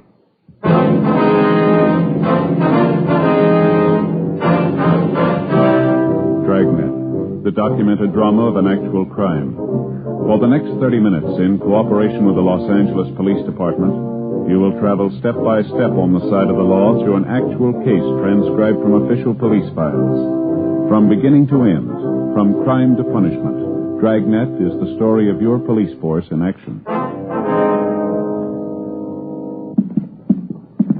It was Tuesday, July 12th. It was hot in Los Angeles. We were working the day watch out of robbery detail. My partner's Frank Smith. The boss is Captain Didion. My name's Friday. It was 10:46 a.m. when we got to the Morgan Hotel. Room 922. Yes? Police officer, sir. My name's Friday. This is my partner, Frank Smith. Oh, yes, sir. I'm the manager, Arnold Jackson. Yes, sir. We're here regarding the robbery, sir. Oh, Mr. Ruman's in their bedroom. He's lying down. Has there been a radio unit here, Mr. Jackson? Yes, they just went down the hall. I see. The victim in here, sir? Yes, that's right. Thank you very much, Mr. Jackson. Sure. Mr. Ruman? Yes? My name's Friday, sir. This is my partner, Frank Smith, Central Robbery. Oh, yes, Captain Friday. No, sir, it's Sergeant, Mr. Ruman. Sergeant? I thought sure they'd send a captain. Well, now, if you can just tell us what happened here. Well, I brought the stones up here to show him and his father. We made an appointment. He hit me, took everything. How much was it, sir? Can you tell us? Everything there was, finest collection, best stones, took my sample case and everything. What'd the case look like, sir? Just a plain sample case, this high, about this wide. So that'd make it about 14 by 18, is that right? Black leather, plain sample case. Any identifying marks, initials, anything like that? No, just a plain black leather case. I don't care about the bag, it's the diamonds. I couldn't come close to their value, maybe 100,000, maybe more. Now, you say you made an appointment with him. Who is the man, sir? Fred Roberts. I met him about 3 weeks ago at my club. Having lunch with a friend, another jeweler, and he introduced us. We hit it off right away. He seemed to be a real nice fellow. I can't understand it. Fred Roberts. Will you describe him for us, sir? I'd say he's about 20 to 30. Could say he's a nice-looking fellow. Sure wore nice clothes. Looked like a real businessman. Always carried a briefcase and all. Mm-hmm. About how tall would you say he was? Tall? Mm-hmm. Well, I'm 5'6". He's about 3 inches tall. I'd say he's about 5'9". Not too heavy. Medium build. About your size. Now, how about his hair, sir? What color was that? You remember? Brown. Straight brown hair. Might have had a part. I never noticed. He had brown eyes, too. Shouldn't be any problem. People in the hotel must know him. These are his rooms. I'll call the office and have them get out a broadcast on the description. All right, fine. You want to check with the other fellows, see if they've come up with anything? I'll stay here with Mr. Ruman. Okay. Fine. Thanks, Frank. Now, you'll have no trouble identifying a man, will you, Mr. Ruman? No, sir. I'd know him. Those eyes, never forget them. I should have known from the start. Sir? His eyes, his shifty, little bitty things set close together. I should have known not to trust him with eyes like that. Now, you say you met this man about 3 weeks ago, is that right? Well, this Roberts fellow told me that he was down here from San Francisco. Said he was going into the diamond business. Said he was down here, rather, to buy stock. That he'd heard that I could lay my hands on some fine stones, that he wanted to see what I had to offer. I see. Did he say that he was going to buy the stones himself? Oh, no. He told me that his father was putting up the money. He said that his father was coming down here today, and that if he liked the merchandise, we could make a deal. Funny thing, though, I should have known right off. What's that, sir? Well, when I came up here this afternoon and showed him the stones I'd brought, he didn't know the good from the bad. Oh, sir? Well, in almost any collection, there are bound to be a few stones that aren't absolutely perfect. They look all right, but there may be a small flaw someplace inside the stone. Naturally, their value isn't the highest. I see, and this Roberts didn't know the difference. No, but I should have known anyway. Those eyes, the meanest eyes I ever saw, and so close together. Well, was there anything unusual that you might have noticed about Roberts? Anything about his speech, his manner, anything at all that might help us identify him? No, just like I told you. Seemed nice enough. Well, did he give you any indication that there might be something wrong? Not at all. Of course, I wondered about his not knowing much about diamonds, but I figured that if he was willing to pay what I wanted, I didn't have to concern myself with what he's going to do with the stones. Well, Mr. Ruman, I wonder if we could start from the beginning. Exactly what happened here. He knocked me out. No, sir. I mean, what led up to his hitting you? Oh, I'm sorry. Well, as I said, he told me to bring the stones up here for his father to see. I did, and then we waited for the father to show up. We were over there by the window looking at the stones. Mm-hmm. You know, they look better in sunlight. Yes, sir. Well, when he finished, he said something about his father never being on time. I turned to look out the window. That's when he hit me, right here on the back of my head. Can you see it? Yes, sir, I can. Is it bleeding? Don't lie to me. I'm not afraid. Can you see the blood there? No, sir. There's right quite there? a bump on the back there. You sure? Yes, sir. You tell me the truth. Yes, sir. There's no blood. Joe? Yeah, Frank. See you a minute? Sure. Excuse me a minute, Mr. Ruman. Sure, that's all right. Yeah, Frank. Called the office. They put out the description area is being covered. Leighton Prince been called? Yeah. How's Ruman getting along? Oh, he's got quite an egg in his head, but he seems to be okay. Mm-hmm. Manager says he's called the house doctor. Should be here right away. That's Sergeant? Yes, sir. Have you caught him yet, Roberts? No, sir, not yet. As soon as the doctor looks at you, sir, we'd like you to go down to police headquarters with us, if we would. Of course.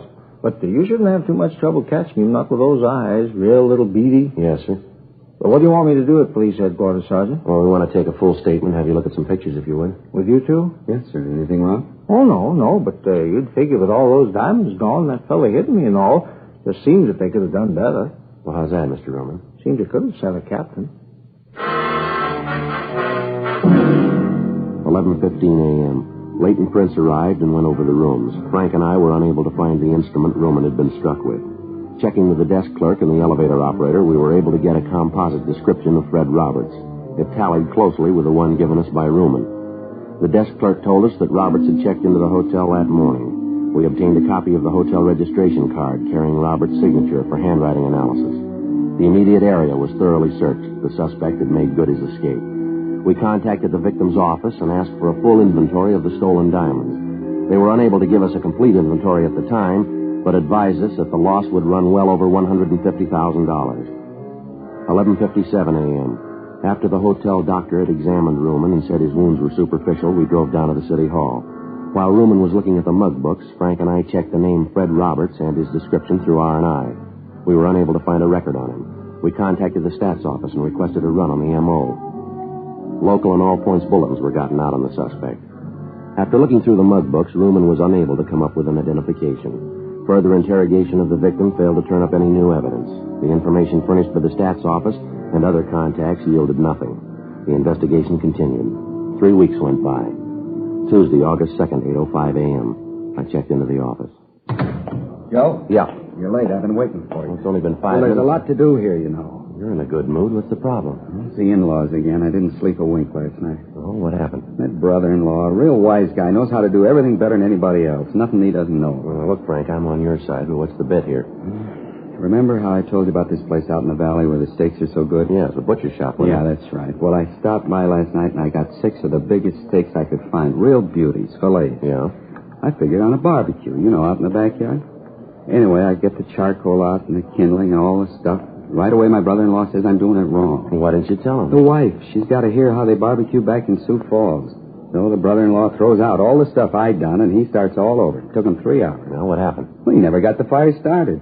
By the time he let me get at it, it was too dark to do anything. He ended up in the kitchen with waffles. I had indigestion all night. Well, that's the way it goes, don't it? I suppose so. Sorry I jumped That's in. all right. I don't much care for waffles for dinner myself. I get it, Frank. Robbery Friday. Yes, sir. Mm-hmm. What was that address again? Okay, yes, sir. Okay, we'll check it right away. Right. Anything? One of our contacts is a rumble down at Jay's down in South Main. Guy's letting it get around that he's got some loose diamonds for sale. You see when they could be bought? Yeah, tonight. 8:14 a.m. We signed out and drove over to Jay's bar. We met with our informant. The buy was to take place in the bar at 8:30 that night. He gave us a description of the man who was selling the stones. We checked back into the office and filled Captain Didion in on the latest developments of the case. The plan was laid out that Frank and I would stake out inside the bar. 4 other men were assigned to cover the outside of the meeting place. They would be able to be in constant communication with each other through walkie-talkie equipment. 7:43 p.m. Frank and I took up our positions at the bar. The other men were at their assigned positions. And we waited. 8:19 p.m. 3 men came in and took a table at the rear of the place. They ordered drinks and sat down and talked. None of them matched the description our informant had given us. 8:34 p.m. Joe? Well, Just came in. Fits the description pretty close. yeah, he's heading back there. Looks like he's one of the 3 guys we've been waiting for down there. What was that he took out of his pocket? I don't know. Can't hear a thing from here either. It looks like it's going to get louder, doesn't it?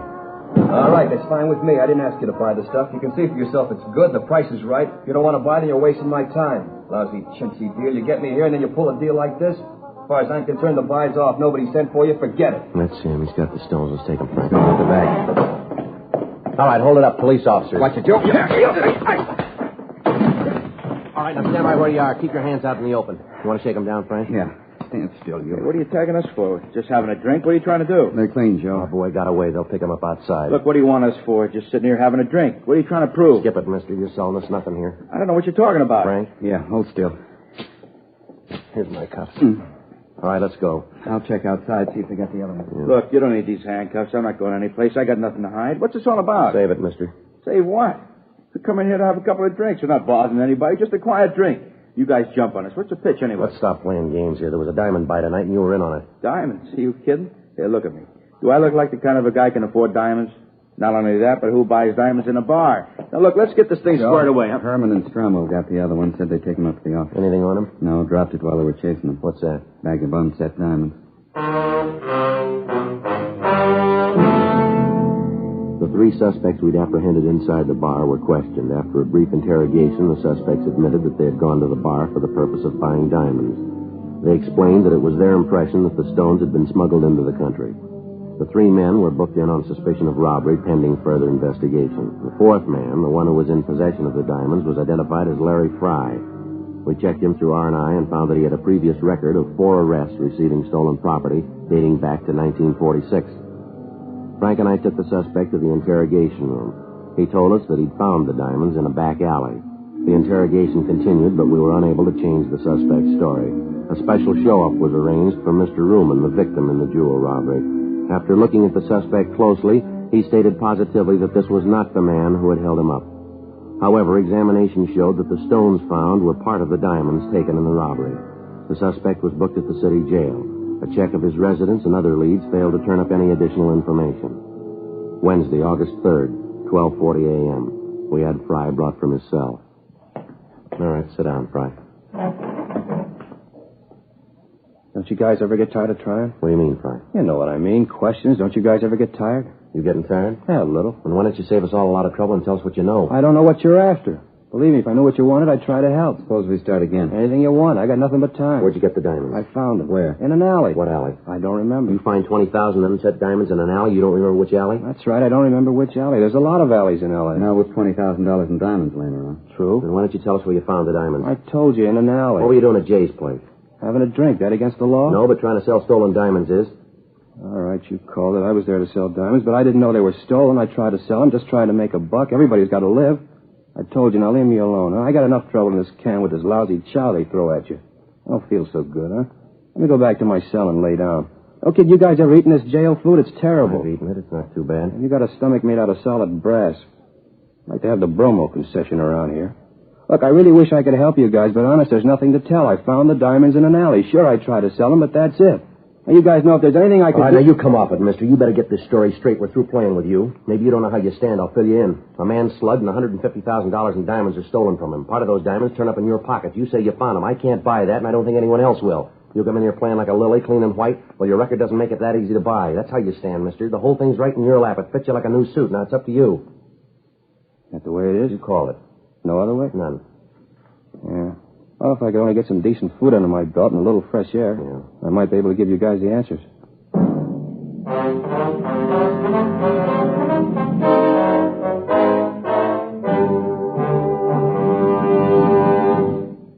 You are listening to Dragnet, authentic stories of your police force in action. Friends, the name Fatima has always stood for quality. Fatimas are distinctive, with a truly different flavor and aroma. And in king-size Fatima, you get an extra mild and soothing smoke, plus the added protection of Fatima quality. Yes, there's a good reason why Fatima continues to grow in favor among king-size cigarette smokers everywhere. In Fatima, the difference is quality. Quality of tobaccos. The finest Turkish and domestic varieties, extra mild and superbly blended to give you a much different, much better flavor and aroma. Quality of manufacture. Smooth, round, perfect cigarettes. Rolled in the finest paper money can buy. Quality, even to the appearance of the bright, sunny yellow pack. Carefully wrapped and sealed to bring you Fatima's rich, fresh, extra mild flavor. So next time, insist on Fatima quality. Look for the bright, sunny yellow pack. Smoke Fatima, the extra mild and soothing king-size cigarette, with the added protection of Fatima quality.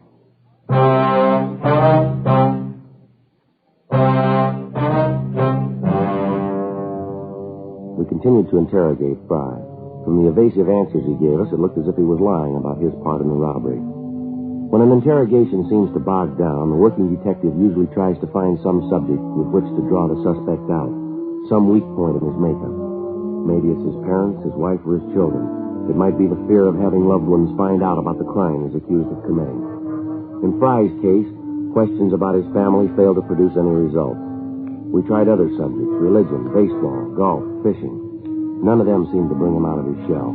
Occasionally, during the interrogation, he'd refer to the jail food, comparing it to the other food he'd eaten. As the questioning went on, we found that Fry considered himself a gourmet, talking about the dishes that he'd eaten at various restaurants. We tried to lead the questioning around to the diamond theft, but he constantly brought the conversation back to food. Fry had presented us with a possible wedge, and we decided to use it. We signed him out of the city jail and drove him down to Phillips' restaurant for dinner. When the waiter brought the menu, Fry didn't read it. He ordered soup, salad, and 2 French dip sandwiches. As he ate, we tried to get him to talk, but he refused, saying that he wanted to finish his dinner first. Frank and I each had a sandwich and some coffee. Fry continued to eat. He ordered 2 more sandwiches. Finally, he pushed his chair back and said that he'd had enough. Now for some dessert, huh? Dessert? Yeah, a meal's not complete without dessert. Figure I'll have some apple pie a la mode and some coffee. How is the coffee here? It's good. Now, how about the information? You know, Friday, that's why you can eat that jail food. You don't take care of your stomach. You gotta learn to relax after a meal. Relax, you'll live longer. Well, what was that song and dance you gave us about telling us all about it? Just a gimmick to get a free meal? I told you, take it easy. I'll give you the story after dessert. All right, Frank. Yeah. Get the pie and coffee. Now, the waiter seems to be busy here. You wanted that a la mode, Fry? That's right, a la mode. No cream in the coffee. Nice place here. They do a good business. They've been here a long time. Best French dip sandwiches I've ever eaten. Nice and lean, aren't they? Yeah, they put out a good meal. Here's your pie and coffee. Thanks. 3 spoons of sugar? That's right. Coffee sure smells good.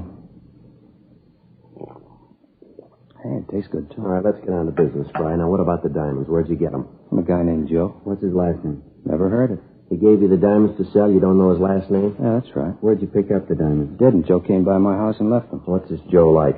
Oh, medium height, about 32, medium weight. How about his coloring? Medium. He's a real ordinary looking fellow. Where'd he say he got the diamonds? And he brought them out from the east with him. Didn't tell me where he got them back there. I think he's done time someplace. Why'd you say that? I just figured it. The way he talks, the way he handles himself. Got the marks.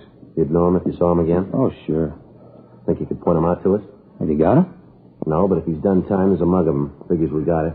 Want to look through the mug books? Sure. How did this Joe get in touch with you? Called the house, told me what time he'd be there. When do you usually call? Most any time. I know what you're figuring, but it won't work. This whole thing's been in the papers. He won't call me now. Too smart for that. He won't show. How about the diamonds? Don't you think he'll be sorry about you being picked up? So he saw. He's got no beef. He's still got 130 grand in stones. He's got no worries. Say, how about some more No, coffee? you've had it for tonight, Fry. Let's go. Oh, thanks for the meal. Sure appreciate it. Yeah. That jail food was killing me. You know, a good meal always makes me sleepy. Sure getting late. Hey, let's knock it off for tonight, huh, fellas? I'm bushed. Now, let's look through the mug books, then we can call it a night. Honest, fellas, I'm so tired I can hardly see straight. Feeling like this, I couldn't be sure. All right, Fry, we'll take you back, and we'll see you the first thing in the morning so we can get started. Okay. Say, I was just wondering. Yeah? You think you could work out something for breakfast? 2:30 a.m. After returning the suspect to the city jail, Frank and I went back to the office. We were certain that Fry was in some way implicated in the diamond theft, but we didn't know just how he fit in. Frank and I signed out and went home to get some sleep. 4:45 a.m. I got a call from the business office that a man who identified himself as Joe Ashton had been picked up on a drunk charge. When arrested, he was carrying a black leather case, similar to the one taken in the robbery, containing a large quantity of unset diamonds. The man was belligerent, and other than his name, he refused to tell the arresting officers anything. I called Frank and picked him up on the way into the office. When we arrived at the city hall, the suspect had sobered up considerably, and with a little questioning, he identified himself as a jewelry salesman from Oakland, California. We contacted his employer in Oakland and received an identification on him. Further investigation showed that Ashton was in legal possession of the diamonds. During investigations, false leads are constantly turned up, and although circumstances may tend to discount them, each one has to be thoroughly checked out. 7:45 a.m. Frank and I had breakfast at Johnny Cokin's, and at 8:32 we signed Fry out of the city jail for interrogation. You had breakfast yet, Friday? Yeah, I just finished. Not too bad. How about you, Smith? Yeah. What'd you have? Waffles. Yeah, I'd sure like some hot waffles. I didn't eat here. Figure you guys might take me out again? What are you trying to prove, Fry? Now, let's go over and look at those mug books, huh? Okay. Hands behind you. Oh, now, look. Behind you. All right, let's go. All right, in the elevator. I'll get it, Frank. Yeah.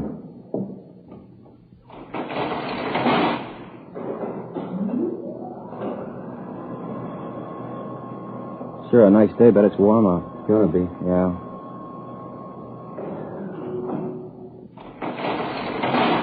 Go ahead. Sure you guys don't want a cup of coffee? No, I told you we've eaten.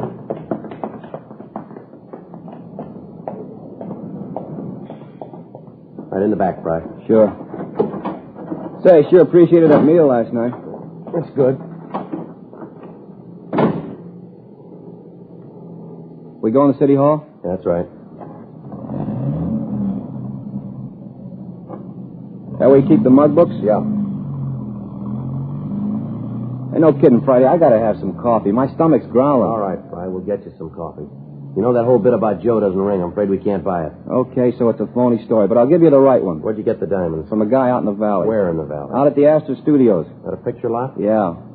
Frank, let's head out the freeway. We're going out the valley. Hey, wait a minute. I don't want to see him. He'll blow his top if he finds out I told you. This guy's crazy, a real nut. You better drop me back at the jail. I'll wait. How do we know this isn't another stall? It isn't. You'll see. What's this guy's name, this friend of yours? He's no friend, just a guy I met, had a business deal. What's his name? Calls himself Fred Roberts.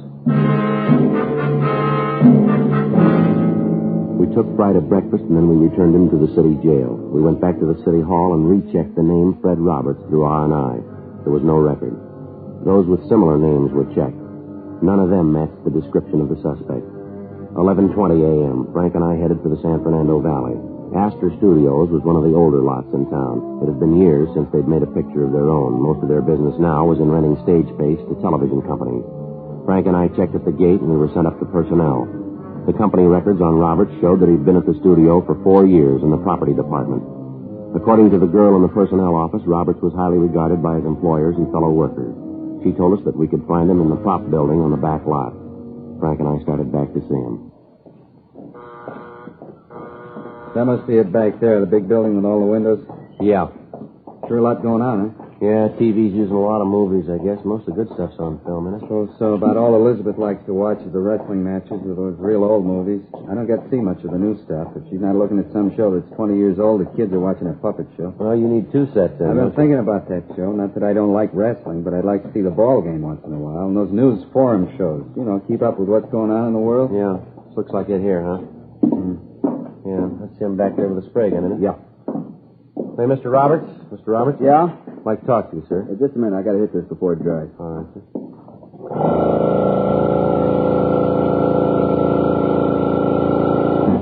All right, now what can I do for you? Police officers, Mr. Roberts. Wait a minute. Hold still. Who'd you say you were? Police officers. Oh, I'm sorry I caused you this trouble. I thought at first you were bill collectors. Coming in here like you did and all. You can understand that, can't you? I've had a little trouble lately. I didn't mean to cause a fuss. Yeah, sure. We'd like to talk to you downtown. Well, what about? Some diamonds that were stolen. Certainly, I'll go with you, but why me? What makes you think I had anything to do with it? Just routine, Mr. Roberts. Your name came up and we have to check it out. More than glad to help. I hope you don't think that I was trying to run away from you before. It was just that I thought you were someone else. All right, Mr. Roberts. You want to get your coat? Sure. I'll have to call the front office and tell them where I'm going. I'm the only one here today. No, we'll call them on the way out. Fine. A lot of work. Hope this won't take long. Should I take my car? I wouldn't like to trouble you to bring me back. No trouble, Mr. Roberts. Sure a nice day, isn't it? Good for exteriors. Exteriors? Yeah, you know, outdoor shots. Good light. Oh, yeah. Run into a lot of trouble if you haven't got good light. Like to take a look around? No, I'm afraid we haven't got the time, Mr. Roberts. All right, here's the car. Say, I don't want to tell you fellas your business, but can't we talk here? I really shouldn't leave. No, I'm afraid not, Mr. Roberts. There's someone downtown we want you to meet. Oh? Yeah, a man by the name of Ruman, Sam Ruman. You said Ruman? Yeah, that's right. No use trying to kid you then. Sir? About the diamond. No, I'm afraid not. How'd you find them? That's not important. Do you have the rest of the stones? Most of them. Some of them are up in San Francisco. I can give you the name of the man who has them. He picked up some of them. I read about it in the paper. How about the rest of them? Buried them on a golf course south of here. I can show you the place. You want to get them now? Yeah, we'd like to, yeah. We'll go over the pass and into La Brea. Straight out La Brea. I'll tell you where to turn. All right. Fry, he the one that told you? You planned to rob her yourself, did you? Yeah, I had to raise money. Funny. What's that? You work in pictures in any job and people think you make a lot of money. It's not true. It's like any other job. Good living, but you don't make as much as people think you do.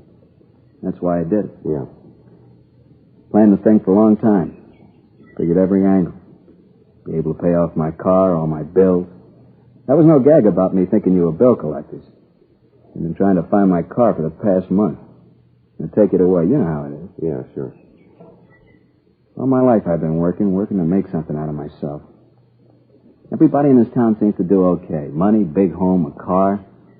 12 years I've been working as a prop man. 12 years. I got tired of waiting. I wanted all those things. I figured I waited long enough, you know? Yeah. What's wrong with trying to build some kind of a future for yourself? I just wanted a future, that's all. Yeah, well, you got one.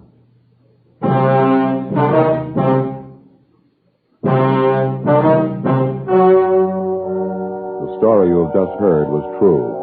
The names were changed to protect the innocent. On November 15th, trial was held in Superior Court, Department 89, City and County of Los Angeles, State of California. In a moment, the results of that trial. Now, here is our star, Jack Webb. Thank you, George Fenneman. Friends, in your hometown as well as mine, more and more king-size cigarette smokers are switching to Fatima because of Fatima quality. Fatimas are distinctive, with a really different flavor and aroma. They give you an extra mild and soothing smoke, plus the added protection of Fatima quality. Get a pack of Fatimas tomorrow. See if you don't agree that in Fatima, the difference is quality.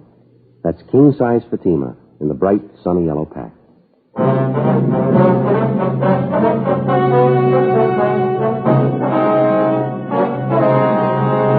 Fred Roberts was tried and convicted of robbery in the second degree. Robbery in the second degree is punishable by imprisonment in the state penitentiary or in the county jail. He is now serving his time in the county jail. Ladies and gentlemen, at this very moment in Korea, the lives of soldiers wounded in battle today are being saved by transfusions of blood and blood plasma. You can give these men the gift of life, a pint of your blood. The Department of Defense is calling for all Americans to roll up their sleeves. There is no substitute for blood. The need is urgent. The need is now. Call your local Red Cross chapter or blood donor center for an appointment. And please keep it.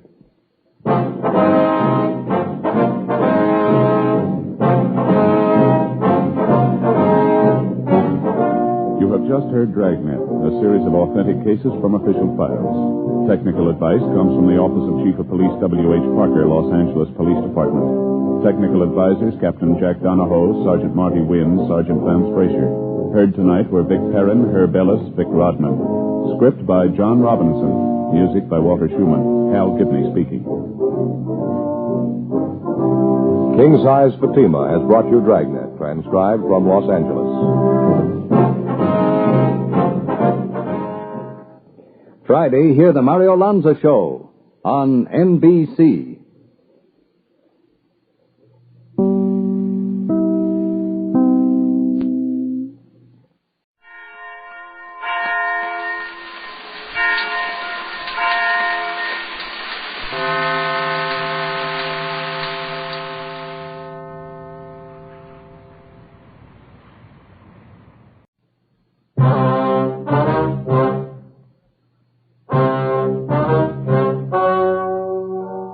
Ladies and gentlemen, the story you are about to hear is true. The names have been changed to protect the innocent.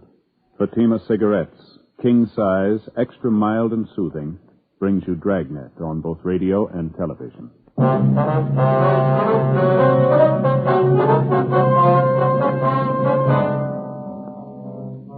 You're a detective sergeant. You're assigned to Homicide Division. You get a call that the body of a dead man has been found in a vacant lot. The man has been beaten to death. Your job, investigate. Friends, the name Fatima has always stood for quality.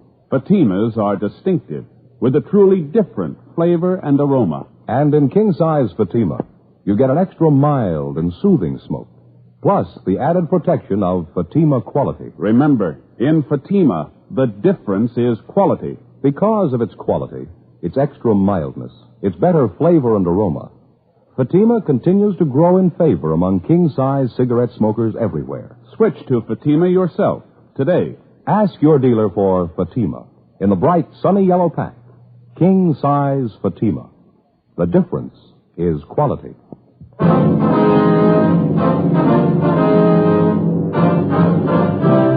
Dragnet, the documented drama of an actual crime. For the next 30 minutes, in cooperation with the Los Angeles Police Department, You will travel step by step on the side of the law through an actual case transcribed from official police files. From beginning to end, from crime to punishment, Dragnet is the story of your police force in action.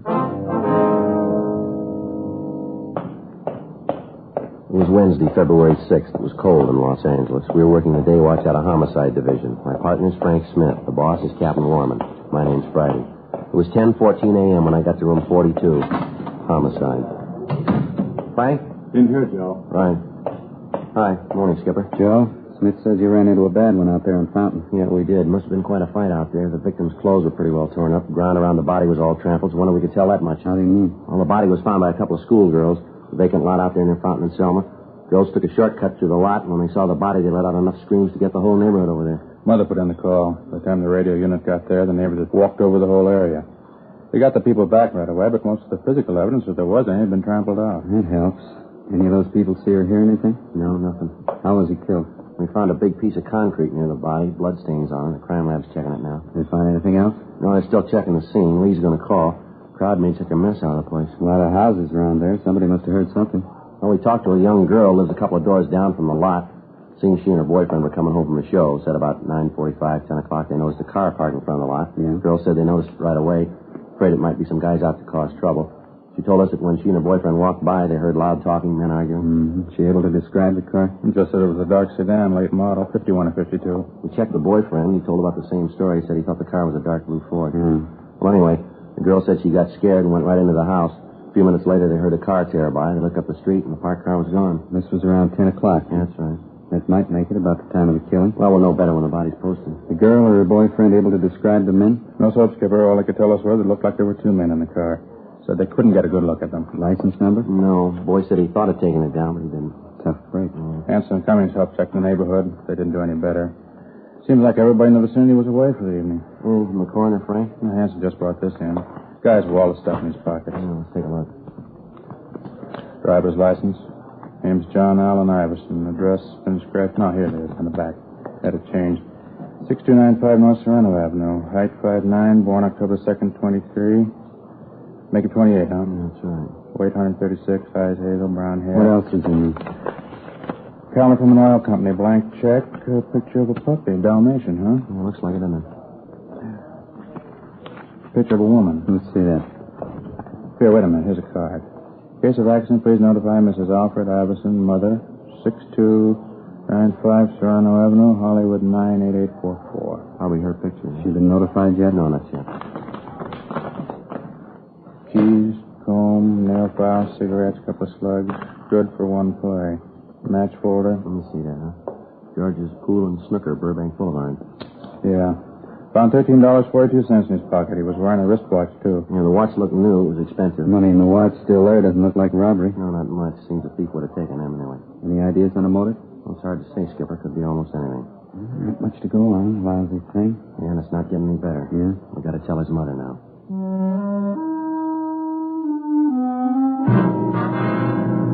10:50 a.m. We called Lee Jones to see if he'd been able to come up with any new information. He told us that besides the piece of cement, his crew had been able to find little other physical evidence. Tests of the blood found on the concrete were not finished, but Lee said that it looked like the murder weapon. Although the ground around the body was fairly soft, the people in the neighborhood effectively obliterated any footprints that the killer might have left. We were faced with the old problem. The average citizen, in an attempt to be helpful, had unknowingly destroyed what physical evidence we might have found. We went by R&I and checked the name John Allen Iverson without result. 11:35 a.m. Frank and I signed out and drove to the address listed on Iverson's driver's license, 6295 North Serrano Avenue. It was a small frame cottage set well back on the lot.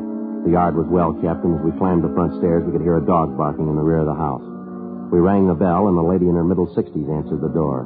It was the woman in the picture that we found in Iverson's wallet. Yes? Mrs. Iverson? Yes? Police officers, ma'am. I'd like to talk to you if we could. Well, of course. Won't you come in? Thank you very much. You'll have to excuse the way I look. I was in the middle of baking. What was it you wanted, officer? Oh, I'm sorry. I don't remember your name. Joe Friday, ma'am. This is my partner, Frank Smith. How do you? Is it about the dog barking at night? We've tried to keep him quiet. Alarm clocks, hot water bottles, everything. He's just a puppy, though, officers. He doesn't know. No, ma'am. It's not about the dog. It's about your boy. John? What's he done? Well, he's had an accident, Miss Iverson. An accident? John? Yes, ma'am. Serious? Yes, ma'am. Pretty serious. You sure it's my boy, John Allen Iverson? Yes, ma'am. It's your boy. He's in a hospital. Is that it? No, ma'am. He's not in the hospital. Not in the hospital? He's dead? Yes, ma'am. I'm sorry. John Allen Iverson? You're sure? Yes, ma'am. We're sure. Oh, no. It can't be. I won't let it be. John, my baby. You've got to be wrong. No, I'm sorry, ma'am. John dead. Go away from me. For always. Why does it have to be John? Why? It's always the same question, isn't it? Yeah. How do you answer it?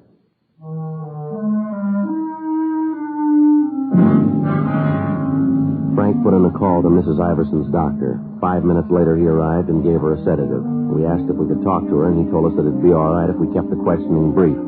He explained that Mr. Iverson, John's father, had died 2 years before, and that his passing had hit Mrs. Iverson pretty hard. He said that it'd be a few minutes before the sedative took full effect and that we might talk to the woman until then. Frank and I walked into the bedroom. I hope you'll forgive me for crying. Yes, ma'am. We understand, Miss Iverson. There are a few questions we'd like to ask you. How did it happen? Auto accident? No, ma'am. He was murdered. Murdered? Why? Who did it? Have you caught him yet? No, not yet, ma'am. That's why we need your help. Anything I can do? Anything at all?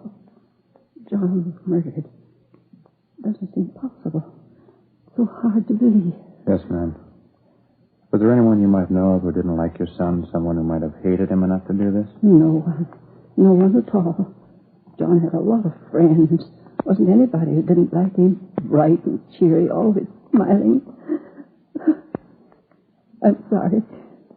Please, I want to help. Get this over with. Go ahead with the questions. Perfectly all right, ma'am. Like my handkerchief? Oh, thank you. Now, what was it you were asking? Could you tell us where your son worked? Airplane factory out in the valley. He was an inspector. Just got a promotion and a raise. He was so proud. First rung of the ladder, he said, on his way up. Mm-hmm. What factory do you work at, ma'am? Webster's. They make parts. John worked the morning shift, midnight to 7 in the morning. Said there was a better chance for advancement on the morning shift. How about girls, ma'am? Anyone special your son saw quite a bit of? Oh, just Alice. Alice Johnston. Saw her quite a bit. He was going to see her last night. Had a date for 6:30. When did he leave the house, do you recall? Oh, 6:15 or so. Alice just lives a few doors down the street. John was going to take her to a championship match over in Burbank. Ma'am? Billiards. Oh. John loved to play billiards. Alice liked it, too. John always said that when he got married, he's going to have a table right in the house. Do you happen to remember where in Burbank this billiard match was going to be held? I'm not sure, but I think John said at George's place, right on Burbank Boulevard. Do you know if your son had a large amount of money with him when he left? Well, he had his week's pay with him. He just cashed his check this afternoon, and then he gave me the $30 for the house. He had the rest of it. About how much would that be? Oh, maybe $45. How about jewelry, ma'am? You carry any rings, anything like that? No, John didn't believe in wearing a ring. Said he'd do that when he got married. There was his watch. He had that. Wristwatch, ma'am? Yes, he always carried. He kept perfect time. Mm-hmm. Did your son have a car, Miss Iverson? Yes, a Ford, 1951 Ford. What color, do you know? Dark blue. Pretty car. He was so proud of it. I wonder if you'd have the license number of the car, ma'am. Yes, I think you'll find it with the phone book in the bureau. He kept all his papers there. I wonder if it'd be all right if we got it, ma'am. Yes, all right. Thank you. This it, ma'am? Yes, that's it. I still can't believe it. Yes, ma'am. It's going to be a hard thing to get used to, isn't it? Ma'am? Life without a son.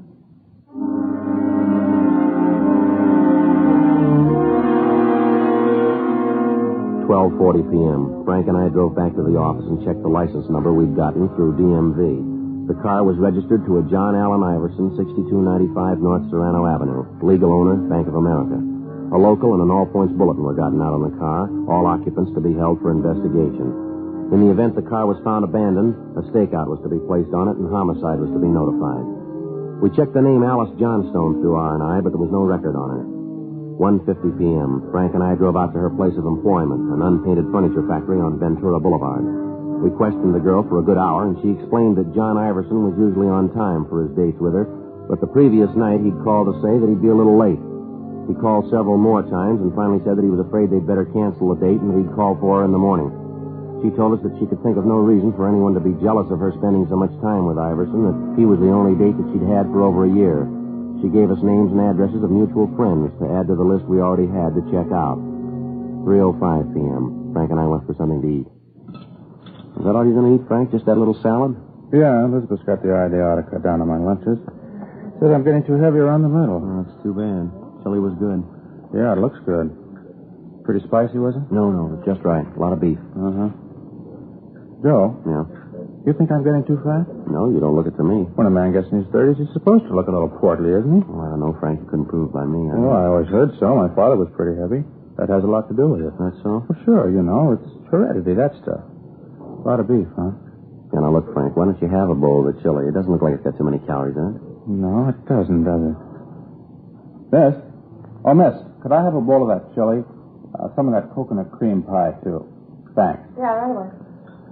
What do you figure, Joe, about the Iverson? No, I can't figure it. If we could just come up with a motive, it might be easier. Give us some place to start. Yeah. Young kid. Seemed everybody liked him. It looks that way. I've been thinking about that robbery angle.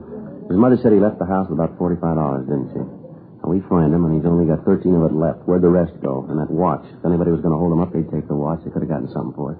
Bigger revenge? Jealousy? I don't know. The girl said there wasn't any reason for that. Look, as soon as you finish your lunch, let's check the place he worked. The guys he worked with, maybe they can give us the answer. It's been done before. Yeah? Iverson. He just got a raise and a promotion. Maybe somebody thought they should have got it.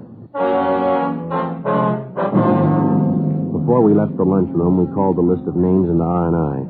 3:32 p.m. Frank and I drove out to the aircraft plant where John Iverson had been employed. We checked with the foreman of the shop, the men he worked with, the personnel office, everyone he came in contact with during the day's work. They all gave us the same answer, that they could see no reason why anyone would want to take his life. 4:56 p.m. The list of names we'd given R&I had come back with no make. None of the names had any criminal record. We called the county morgue and found that the coroner had posted the body and that the cause of death was listed as a subarachnoid hemorrhage due to multiple depressed fractures of the skull. Lee Jones had finished the test and was able to tell us that the piece of concrete found at the scene was more than likely the murder weapon. 6:15 p.m. Frank and I drove over to Burbank to George's Pool and Snooker Hall. It was a big place with a lot of neon over the entrance. Inside, there were about 10 tables with a row of theater chairs on each side of the large room. Just off the entrance was a small bar. Except for a man brushing off the table, the place was empty. Hi, what'll it be? Pool, billiards, or snooker? You the manager here? No, I'm not. I kind of run the place, though, when he's not here. Something I can do? We're police officers. My name's Friday. This is my partner, Frank Smith. How do? I'm Sam Howard.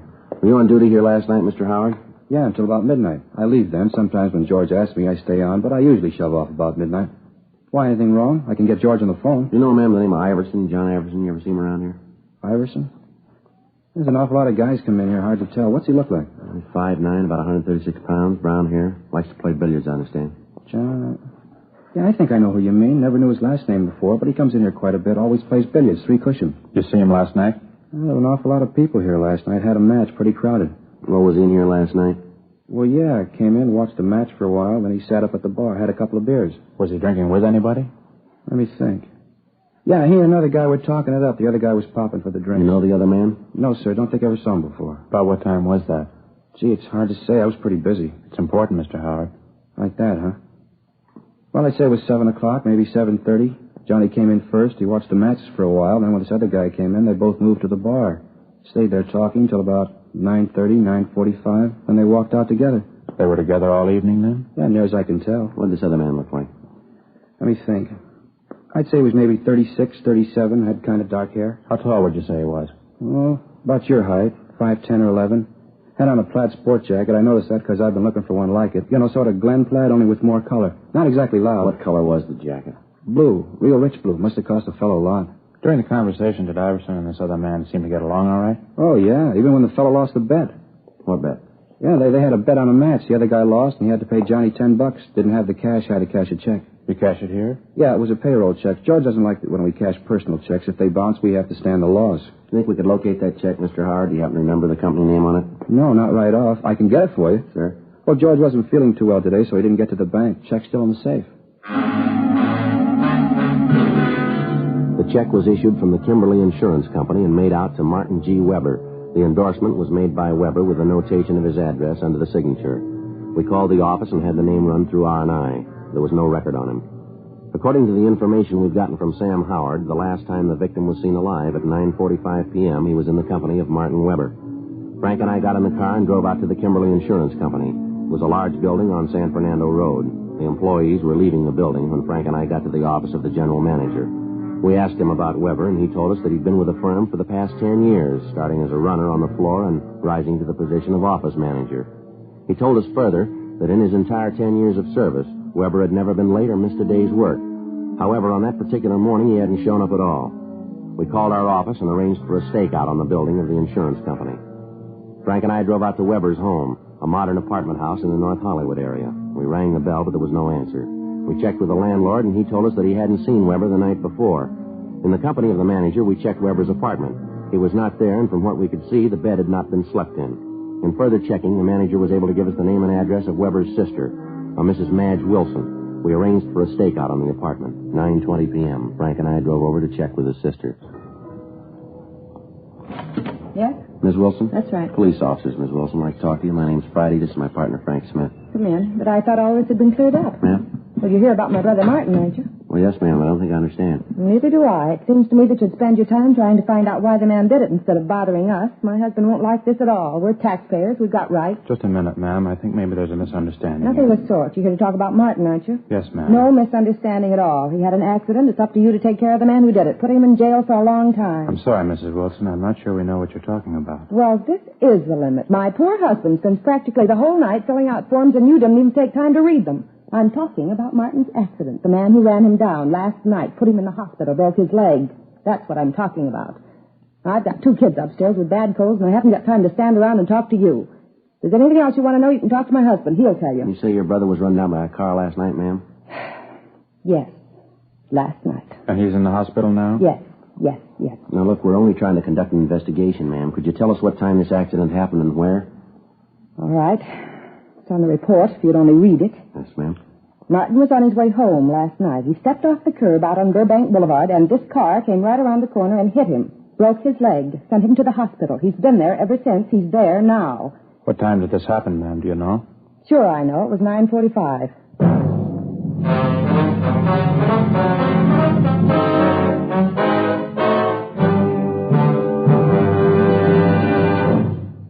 You are listening to Dragnet, authentic stories of your police force in action. Friends, the name Fatima has always stood for quality. Fatimas are distinctive, with a truly different flavor and aroma.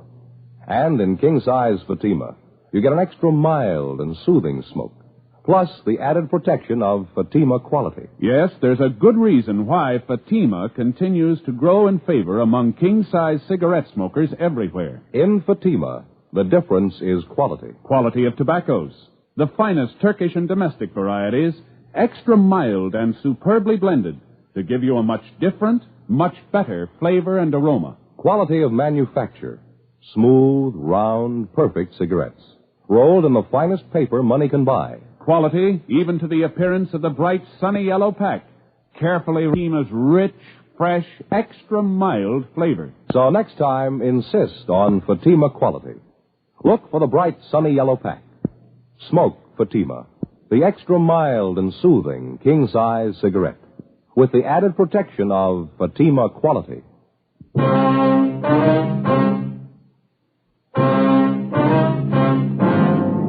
When we explained about John Iverson's death to Mrs. Wilson, she was extremely apologetic about the way she'd acted. She went on to say that her brother did have an appointment with Iverson the night before. We put in a call to Sergeant Erbson of the Accident Record Bureau downtown, and he told us that there was a traffic accident report which listed the time of the accident at 9:46, corroborating the story given us by Mrs. Wilson. Weber had been given emergency treatment at Georgia Street and then transferred to General Hospital. From what Sam Howard had told us, we knew that Iverson had been alive at approximately 9:45 p.m. The deputy coroners fixed the time of death at approximately 10 or 10:30 p.m. The fact that Martin Weber had been run down by a car at 9:46 p.m. seemed to absolve him of any part in the crime. The stakeouts at his place of business and his home were removed. Frank and I drove over to General Hospital to interview Martin Weber. His leg was in traction, but he seemed to be in good spirits.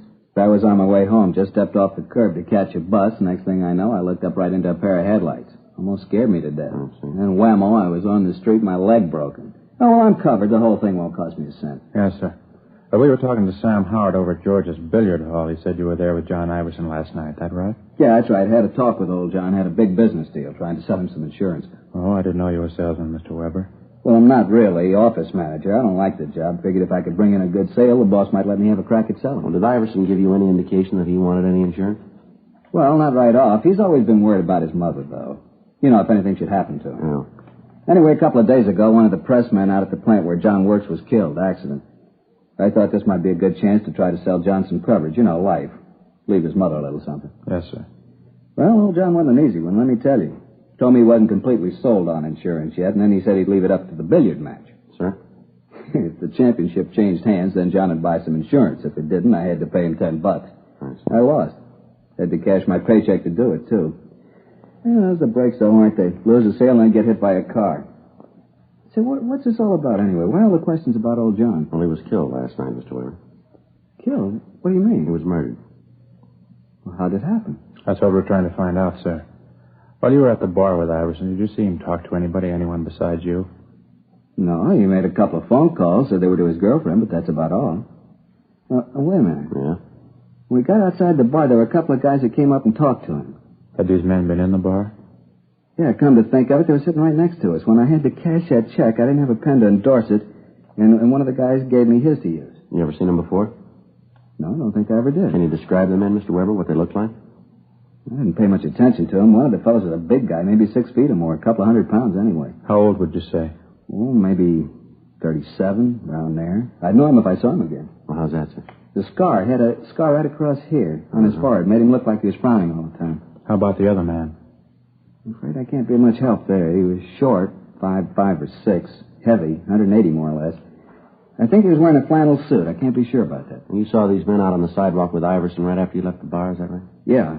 After I told John goodnight, I walked over to the corner. I saw these two fellows come up to John, and from what I could hear, they were asking for a lift someplace. He gave him a ride, did he? I don't know. I saw my bus come and made a run for it.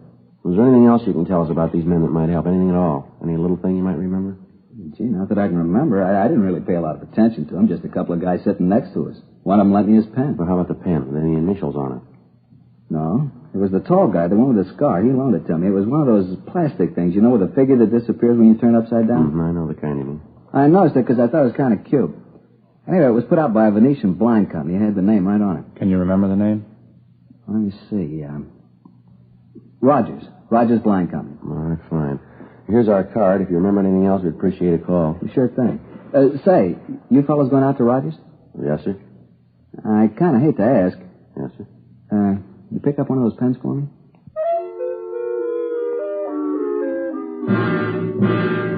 11:35 p.m. We called the office, and they told us that Iverson's car had been found abandoned up on Wonderland Drive in Laurel Canyon. It was taken to the police garage and impounded.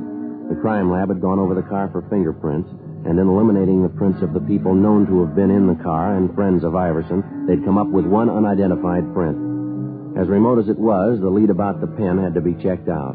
We called the Rogers Blind Company, and the night watchman gave us the home phone number of the personnel manager. We called him, and he agreed to meet us at the plant. We gave him the description of the man who had talked to Iverson outside of the bar, and he was able to identify him as a Peter Standish, a former salesman with the company. He recognized Standish from the description of the scar, but he was unable to tell us the name of the other man. The personnel manager furnished us with Standish's last known address, but he'd moved and left no forwarding address.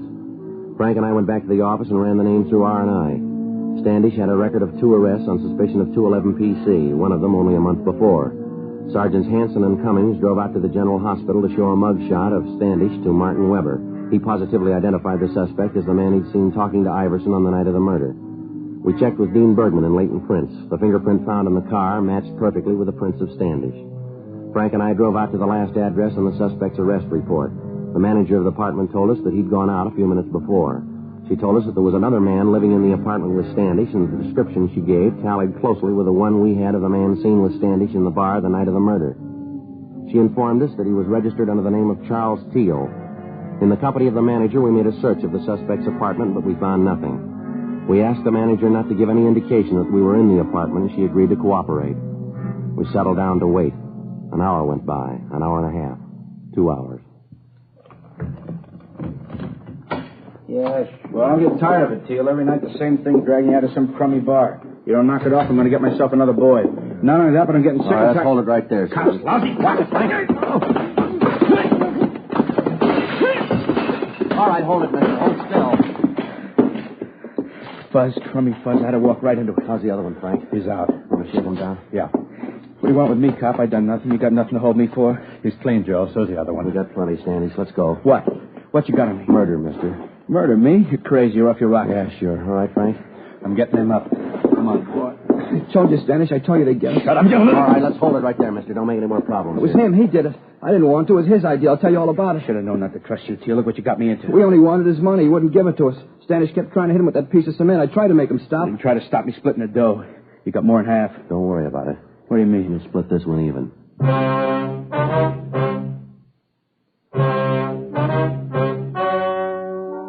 The story you have just heard was true. The names were changed to protect the innocent. On June 4th, trial was held in Superior Court, Department 86, City and County of Los Angeles, State of California. In a moment, the results of that trial. And now, here is our star, Jack Webb. Thank you, George Fenneman. Friends, as we told you earlier, the name Fatima has always stood for quality. That same Fatima quality is the reason why king-size Fatima continues to grow in popularity among smokers everywhere. Try them and see if you don't agree with me. That Fatima gives you an extra mild and soothing smoke, plus the added protection of Fatima quality. Next time you buy cigarettes, look for the bright sunny yellow pack and ask for king-size Fatima.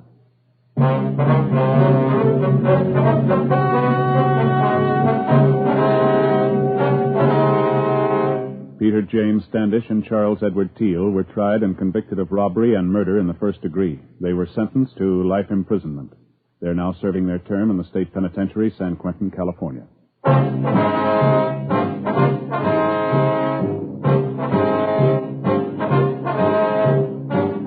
You have just heard Dragnet, a series of authentic cases from official files. Technical advice comes from the Office of Chief of Police W.H. Parker, Los Angeles Police Department. Technical advisors Captain Jack Donahoe, Sergeant Marty Wynn, Sergeant Vance Frazier.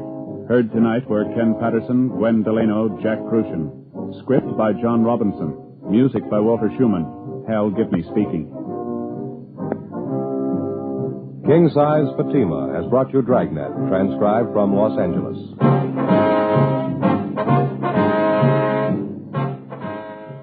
Friday, hear the Mario Lanza Show over NBC.